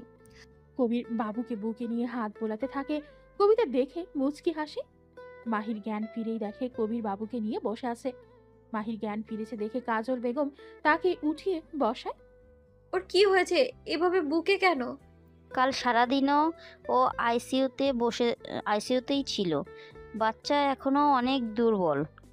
একদিকে তুই আর একদিকে বাবু, কি যে গেছে কাল।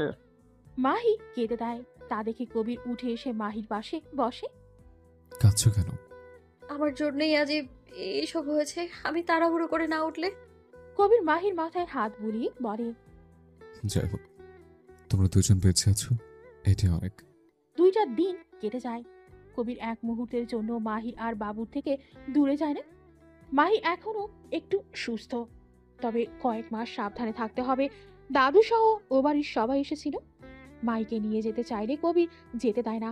এ নিয়ে মেঘ আর কবিরের কথা কাটাকাটিও হয় কয়েক দফা। আজ ছুটি দিলে তারা বাড়ি চলে আসে। বাসায় এসেই চমকে যায়, পুরো বাসা সুন্দর করে সাজিয়েছে। সামনে ফুল দিয়ে লেখা ওয়েলকাম হোম। কবির মাহির কোলে বাবুকে দিয়ে বলে, একটু শক্ত করে ধরো। বলেই কোলে তুলে নেয়। বাকি সবাই ছবি তুলেছে, ভিডিও করছে।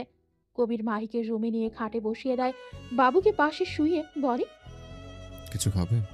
খেয়েই তো আসলাম। আমি ফ্রেশ হয়ে আসছি। আচ্ছা শুনুন। না কিছু না। মাহি, আমাকে সব বলবে প্লিজ? যা মনে হয় আমি সব শুনবো। নিজের এতটুকু ক্ষতি করো না প্লিজ। মাহি কবিরের দিকে তাকিয়ে মাথা নিচু করে বলে, পানি খাবো। এত জড়তা কেন মাহি? আমি তোমার স্বামী। মাহি কবিরের দিকে তাকায়। কবিরের সেই তেজি মুখটায় এখন চিন্তার ছাপ বিদ্যমান। সরি। সরি কেন বলছো? সারা জীবন নিজের কাছে নিজেই করে এসেছি, শত অসুস্থতার পরেও। এ কিছু বলতে কেমন যেন লাগে। অর্ডার করা অভ্যেস নেই তো, তাই হয়তো। এখন থেকে অভ্যাস কর, বুঝলে? নিজে তো কিছু চাইবি না। বাবা হওয়ার মতো এত শোকের অনুভূতি দিয়েছ, আর ওকে দিয়ে কাজ করাবো না তা কি হয়? কবিতার কথায় মাহি কবির দরজায় তাকায়। মাহি মাথা নিচু করে নেয়। ওরে ছোট্ট পাখি, তুমি লজ্জা পাচ্ছ নাকি? আমার পিচিটাকে আমাকে দাও দেখি। এই যে কবির চৌধুরী, বুকে ফ্রেশ করিয়ে দে, আমি পুচকাটার সাথে একটু ঘুরে আসি। মাহি কিছু বলতে যাবে আগেই কবির বলে, যাও, আমি আছি তো। মাহি চোখ বড় বড় করে তাকায়। কবিতাকে কিছু বলার আগেই কবির কবিতাকে ছেড়ে বের করে দেয়। আপনি আপুকে পাঠিয়ে দিলেন কেন? আমি একা একা কিছু করতে পারবো না। যাও বাবা, তোমার বর থাকতে আপুকে কেন রাখবে?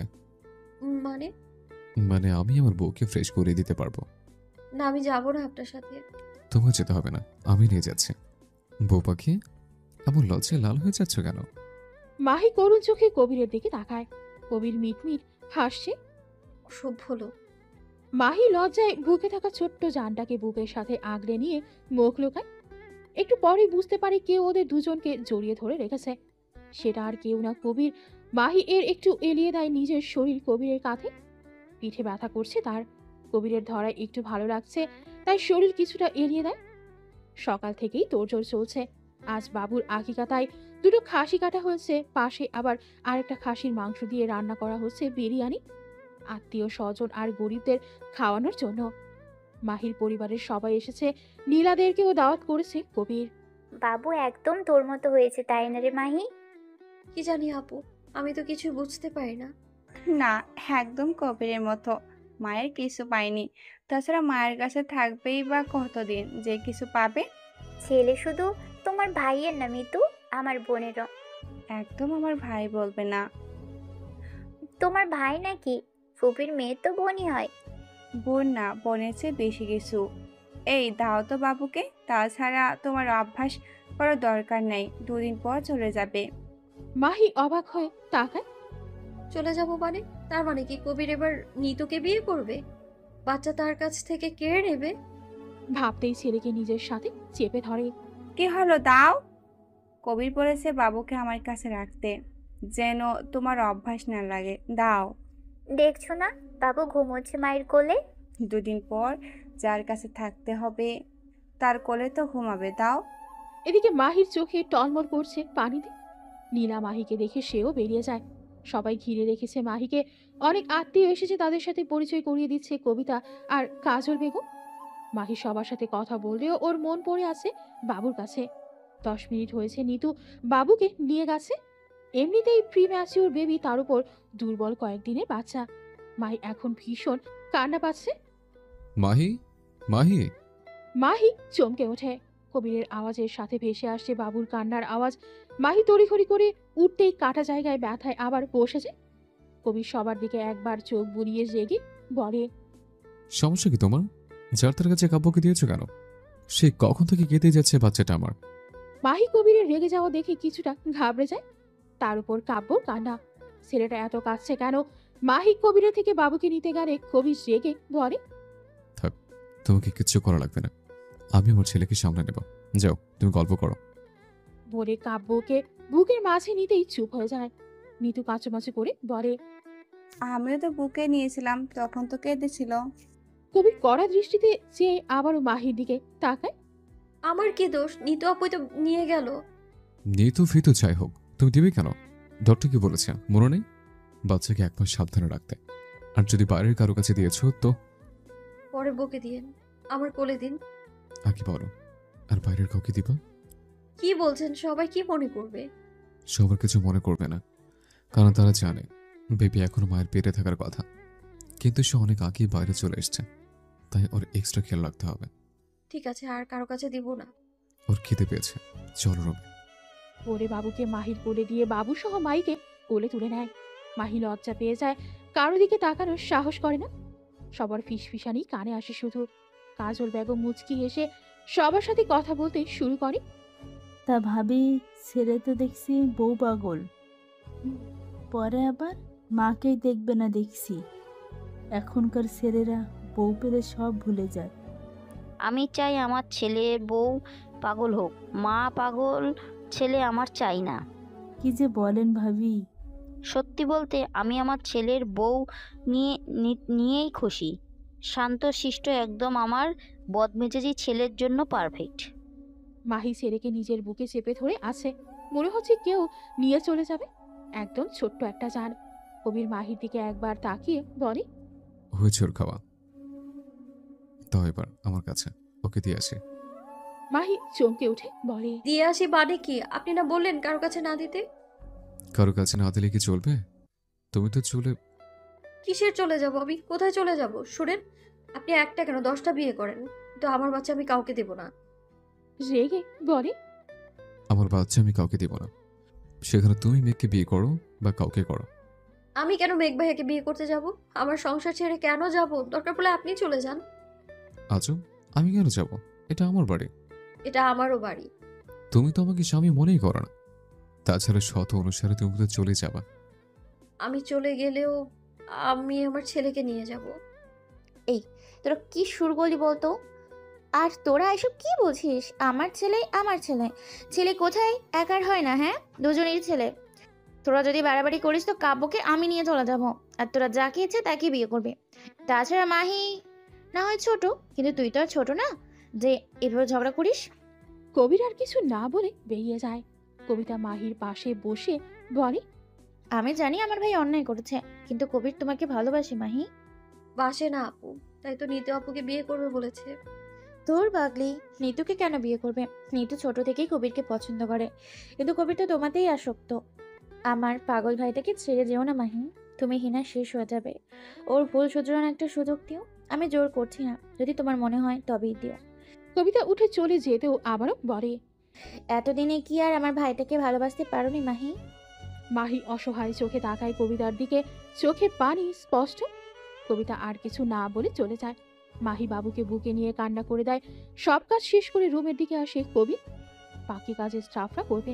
এখন ঘড়িতে বাজে 4:35। সারাদিনে সবকিছু সামনে প্রচুর টায়ার্ড আছে।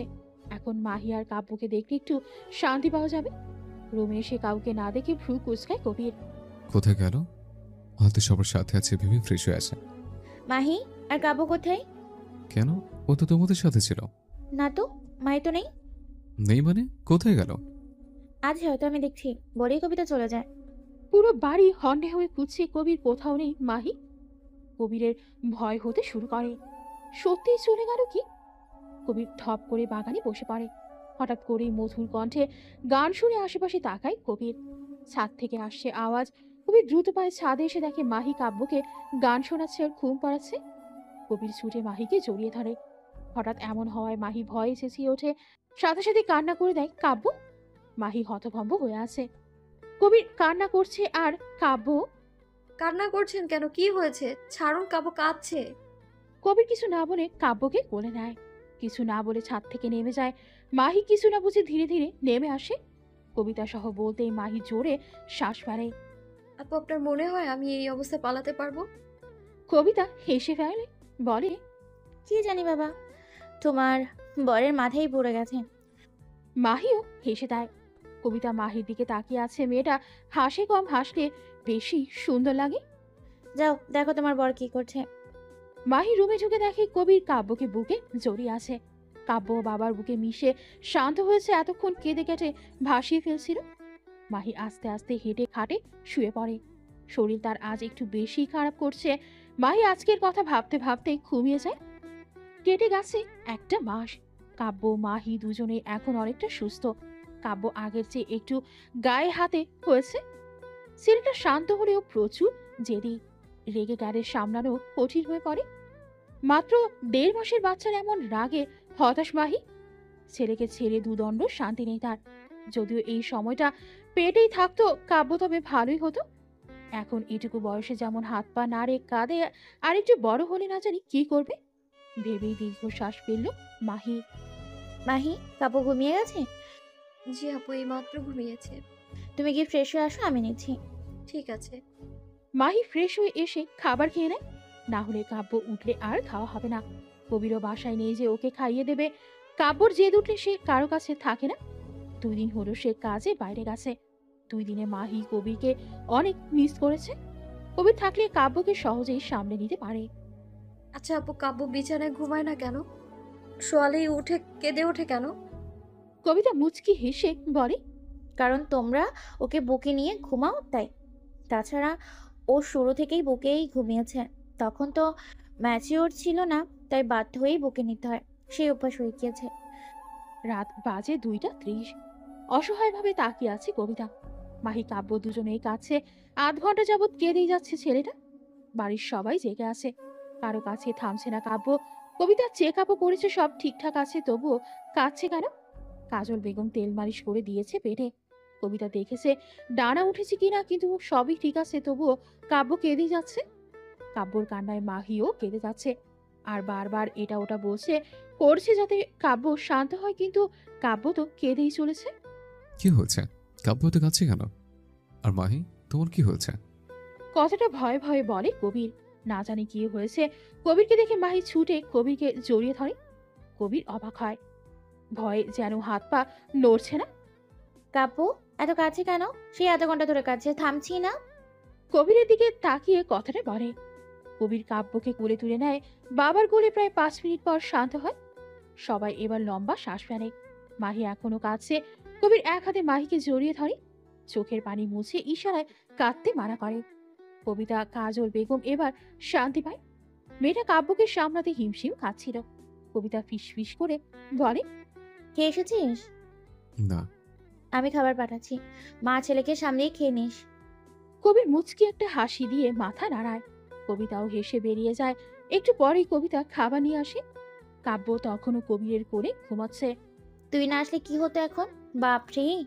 কবির কবিতার কথায় মুচকি হেসে ছেলের কপালে চুমু দেয়। মাহি মাথা নিচু করে বলে, সরি আপু, কাপড় জন্য অনেকক্ষণ সবাই জেগে আছো, তোমরা শুয়ে পড়ো। কবিরকে খাবার খাইয়ে তোমরা ঘুমিয়ে পড়ো। বলেই কবিতা বের হয়ে যায়। তুমি শুয়ে পড়ো, আমি পরে খেয়ে নেব। এখন কাব্য জাগলে আরো কান্না করবে। মাহি কিছু না বলে হাত ধুয়ে খাবার প্লেট নিয়ে কবিরের সামনে বসে। হা করেন। কবির হতবাক হয়ে তাকিয়ে আছে। এভাবে তাকিয়ে আছেন কেন? হা করেন। কবির হা করতেই মাহি এবার খাইয়ে দেয়। কবির খাওয়া শেষ করে বলে, তুমি খেয়েছো? এবার ওকে আমার কাছে দিন, আপনি ফ্রেশ হয়ে আসুন। একটু তুললেই কেঁদে উঠবে। থাক আমার কোলে। 2 দিন শান্তি মতো ঘুম হয়নি তোমার, ঘুমাও। মাহি অবাক হয়। আপনিও তো মনে হয় ঘুমোননি ঠিক মতো। আমি ঠিক আছি। মাহির এখন কান্না করতে ইচ্ছে করছে। সে জানে কবির প্রচুর ট্রায়ার, চোখে মুখে স্পষ্ট বোঝা যাচ্ছে। ওকে দিন আমার কাছে। কেন? আরে দিন তো। কবির মাহির কোলে দিতেই কাব্য কেঁদে ওঠে। মাহি ওকে নিয়ে শুয়ে ওকে খাইয়ে দেয়। কাব্য কিছুক্ষণ কেঁদে চুপ হয়ে যায়। কবির ছোট্ট একটা নিঃশ্বাস ফেলে ফ্রেশ হয়ে আসে। কাব্যর কান্না তো বলছিলাম, কিন্তু তুমি কান্না করছিলে কেন?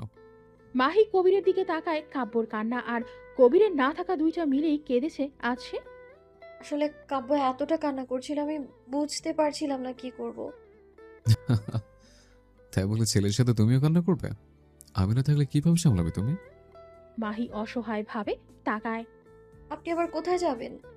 না, ধরো একেবারের জন্য দুনিয়া থেকে চলে গেলাম, তখন মাহি বুক ধক করে উঠল। কয়েক ঘন্টা নাই তাই কেঁদে কেঁদে একাকার মা ছেলে, আর উনি কি বলছেন? এটা কিভাবে বলতে পারলো উনি? মাহির কাঁদো কাঁদো মুখ দেখে কবির বুঝলো মাহির কথাটা পছন্দ হয়নি। সে জানে মাহি তাকে ভালোবেসেছে। ওর চোখের ভাষা পড়তে পারে কবির। মেয়েটা ওর ধারণার চেয়েও বড্ড গুটিয়ে চলে নিজেকে। কবির চায় মাহি কবিরকে ভালোবাসুক, ওদের সুখের স্বাভাবিক সংসার হোক। এটা মাহিও চায়, সেটাও কবি জানে। তাহলে মুখে বলতে কিসের এত জড়তা? মাহিকে চুপচাপ দেখে কবির উঠে মাহির কাছে বসে কাব্যকে বুকে নিতেই আরো গভীরভাবে ঘুমিয়ে পড়ে। কবির মাহিকে এক হাতে জড়িয়ে ধরতেই মাহি ডুকরে কেঁদে ওঠে। কাঁদছো কেন? আমি তো মজা করলাম বাবা। মাহি এখনো কেঁদেই যাচ্ছে। কবির এক হাতে মাহিকে জড়িয়ে ধরে আছে, কিছু বলছে না। কাঁদু কিছুক্ষণ। ভালোবাসো মাহি? মাহি ঝট করে কবিরকে ছেড়ে দেয়, একটু চেঁচিয়ে বলে, কি ভালোবাসি ভালোবাসি করছেন? আমি কেন মেঘ ভাইয়াকে ভালোবাসতে যাব? আমার ছেলের সংসার ছেড়ে কেন আমি মেঘ ভাইয়াকে ভালোবাসবো?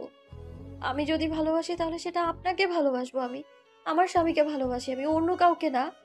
খবরদার আর মেঘ ভাইয়াকে আমাদের মাঝে আনবেন তো আমি চলে যাব যেখানে খুশি। থাকেন আপনি আপনার ছেলেকে নিয়ে, অনেক হয়েছে। আমি কিছু বলি না তাই বলে কি আমার কোনো দাম নেই নাকি? থাকবে কি করে? যার মা নেই বাবা নেই তার আবার কেউ থাকে নাকি? থাকে না তো। আজ এদিন এই চুপ চুপ, ছেলে উঠলো হয়েছে। মাহি কিছু না বলে রাগে ফুঁসতে থাকে। তুমি রাখতেও পারো মাহি? কোন কথার মাঝে কোন কথা? কবির কথা শুনে হতভম্ব হয়ে গেল। আসলেও তো আমি তো রাগ করতে পারি না। তাহলে আমি রাগ করেছি কেন? মানানোর কেউ আছে তাই বলে কি রাগ করেছি? রাগ করা শিখছি আমি। নিজের ভাবনায় পড়ে গেলাম আমি। আচ্ছা, তখন উনি বললেন ওনার থাকবেন না, আমার এত কষ্ট হয়েছে কেন? আমি কিন্তু নিজের কথা বলেছি, তোমার ভাইয়ের কথা না। তাছাড়া আমি তোমাকে যেতে দেব না। দরকার পড়লে বেঁধে রাখবো, যত খারাপ হতে হয় হব। আমি তোমাকে আমার এই বিষাক্ত ভালোবেসে বেঁধে রাখবো, বুঝলে? তাছাড়া এখন আমি একা না, আমার ছেলেও আছে, আমার করেছে। এই এদিকে আসো। মাহি ভ্রু কুঁচকে তাকিয়ে আছে। কবির হেসে এক হাতে বুকে টেনে নিল। মাহি, মাহি, তোমাদের ছাড়া আমার আর কিচ্ছু চাই না। এইভাবেই পাশে থাকো, ভালোবাসে বউ পাখি। মাহি চুপচাপ শুয়ে রইল কবিরের বুকে। শান্তির জায়গা আরো একটু চেপে গেল কবিরের দিকে। আহা কি শান্তি! কবির মুচকি হাসল। মা ছেলেকে দেখে দুইজনেই কপালে চুমু দিয়ে নিজেও চোখ বন্ধ করল। দুটো দিন তারও খুব হয়নি। সময় প্রবাহমান, সে তার নিজ গতিতে চলতে থাকে। কবির মাহির জীবনেও চলছে আপন গতিতে। মাহি, এই মাহি। মাহি রান্না করছে এখন, ডাকে বিরক্ত সে। দেখ তো বাপ, ছেলে ডাকছে কেন? জি আম্মু। মাহি চুলার আঁচ কমিয়ে রুমের দিকে যায়। গিয়ে দেখে বাবা ছেলে একে অপরকে জড়িয়ে ধরে শুয়ে আছে আর চেঁচাচ্ছে। ছেলে হয়েছে একদম বাপের কপি। বাপ যা করবে তাকেও তা করা লাগবে। 3.5 বছরের এই ছেলেকে নিয়ে তার চিন্তার শেষ নেই। কি হয়েছে কি? কাব্য, তোমার আম্মুকে বলো তো বাবাকে মর্নিং কিসে দিতে। কাব্য আধো আধো করে বলে, আম্মু পাপা কিসে দাও। কিসে মর্নিং কিসি? আর আপনি ছেলেকে সব কি শেখাচ্ছেন শুনি? বউকে ভালোবাসতে শেখাচ্ছে, বুঝলে? মাহি বিরক্ত হয়ে বলে, আপনার ফালতু কাজ শেষ হলে দুজনেই রেডি হয়ে নিচে আসুন। দেখছিস তোর মাটা কেমন ছাচালো মহিলা, সকাল সকাল স্বামীকে আদর করে ডেকে তুলবে, মেজাজ দেখাচ্ছে। আরে আমি বউয়ের ভালোবাসার অভাবে একদিন টুস করে মরে যাব, বুঝলি বাবা? তোর মায়ের আমার প্রতি কোনো আদর নেই। কাব্য বাবার দিকে তাকিয়ে আছে গভীর মুখে। আসলে বোঝার চেষ্টা করছে তার বাবার কথা, কিন্তু তার মাথায় কি এখন এসব কি ঢুকবে? সে শুধু তাকিয়ে আছে। মাহি ছোট্ট একটা শ্বাস ফেলে রুম থেকে বের হয়। এটা কবিরের রোজগারের কাজ, তাকে ডেকে সকাল সকাল ছেলেকে বউকে ভালোবাসা নিয়ে নীতি বাক্য শোনানো। এই যে মাহি সকালে ভালোবাসার পরশ দিয়ে উঠে, এটা কবিরও জানে। মাহি সকালে উঠে বাবা ছেলেকে আদর করে কাব্যকে কবিরের কাছে শুইয়ে দিলে কবির ছেলেকে টেনে বুকে নিয়ে আবারও ঘুমিয়ে পড়ে। এই দৃশ্য দেখে রোজই একটা ভালো লাগা কাজ করে মাহির। কবিরের উদ্দেশ্য হলো ঘুম থেকে উঠেই বউ ছেলেকে একসাথে দেখে এতে নাকি দিন ভালো যায়, তাই রোজ শুয়ে থেকে এভাবে ডাকাডাকি করে। মাহি খুব বিরক্ত করে বসে আছে সেই কখন ফাংশন শুরু হয়েছে। লোকজন আসতে শুরু করেছে, কিন্তু এই বাপ ছেলের কোনো খোঁজ নেই।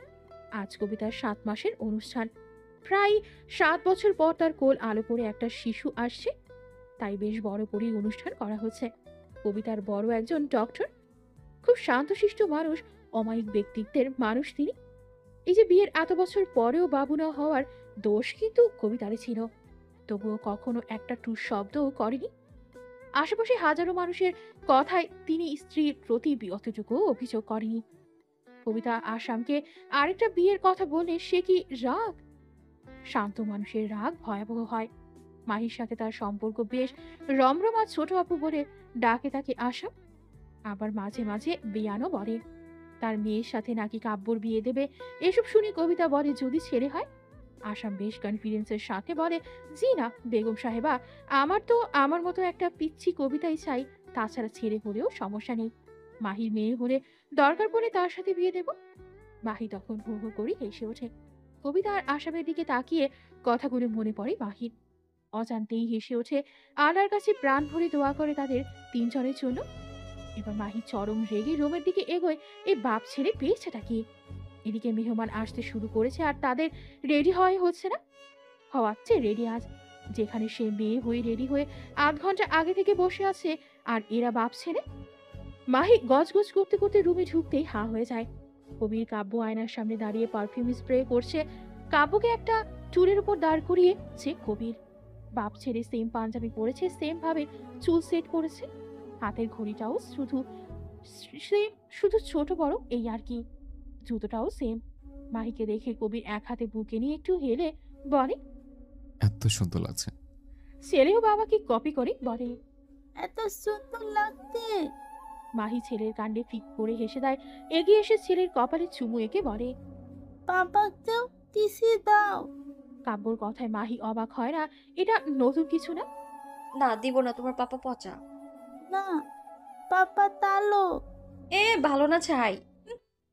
তোর মায়ের হিংসা হচ্ছে, বুঝলি বাপ? আচ্ছা, আমার কি তোর মায়ের থেকে সুন্দর লাগছে কিনা তাই?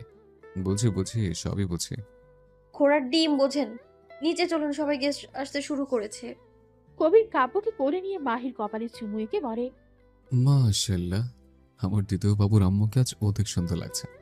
কবিরের কথায় একরাশ মুগ্ধতা ফুটে ওঠে মাহির মুখে।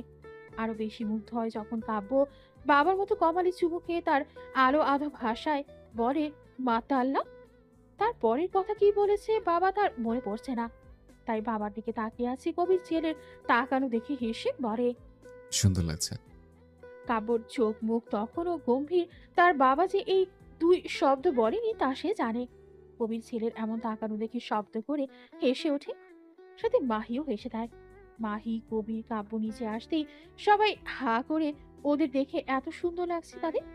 এই সুন্দর দৃশ্য আরো একজন মানুষ মুগ্ধ হয়ে দেখছে।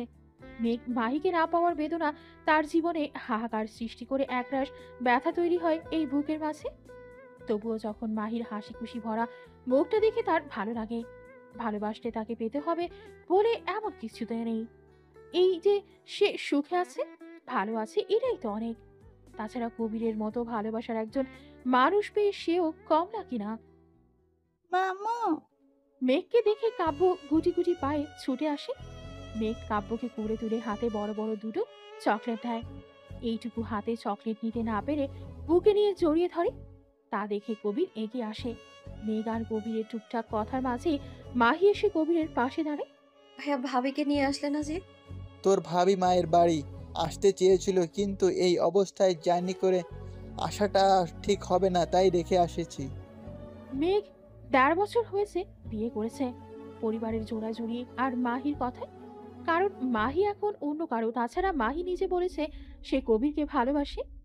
মেঘ সবার কথা ভেবে বিয়ে করেও মেনে নিতে বেশ সময় নেয়। সব জেনে কোনো দ্বিমত পোষণ করেনি।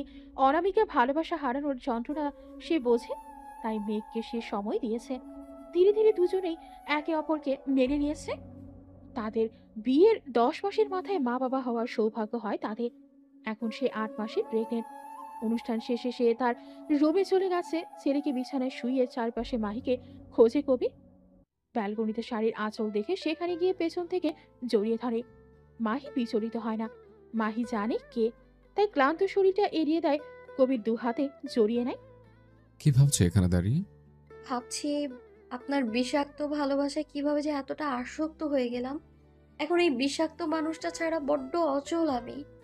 আপনাকে ছাড়া আমার এক মুহূর্তও চলবে না কবির, এক মুহূর্তও না। ভালোবাসি আমার দুই বাবুর আপুকে, খুব ভালোবাসি। কবির স্তব্ধ হয়ে যায়।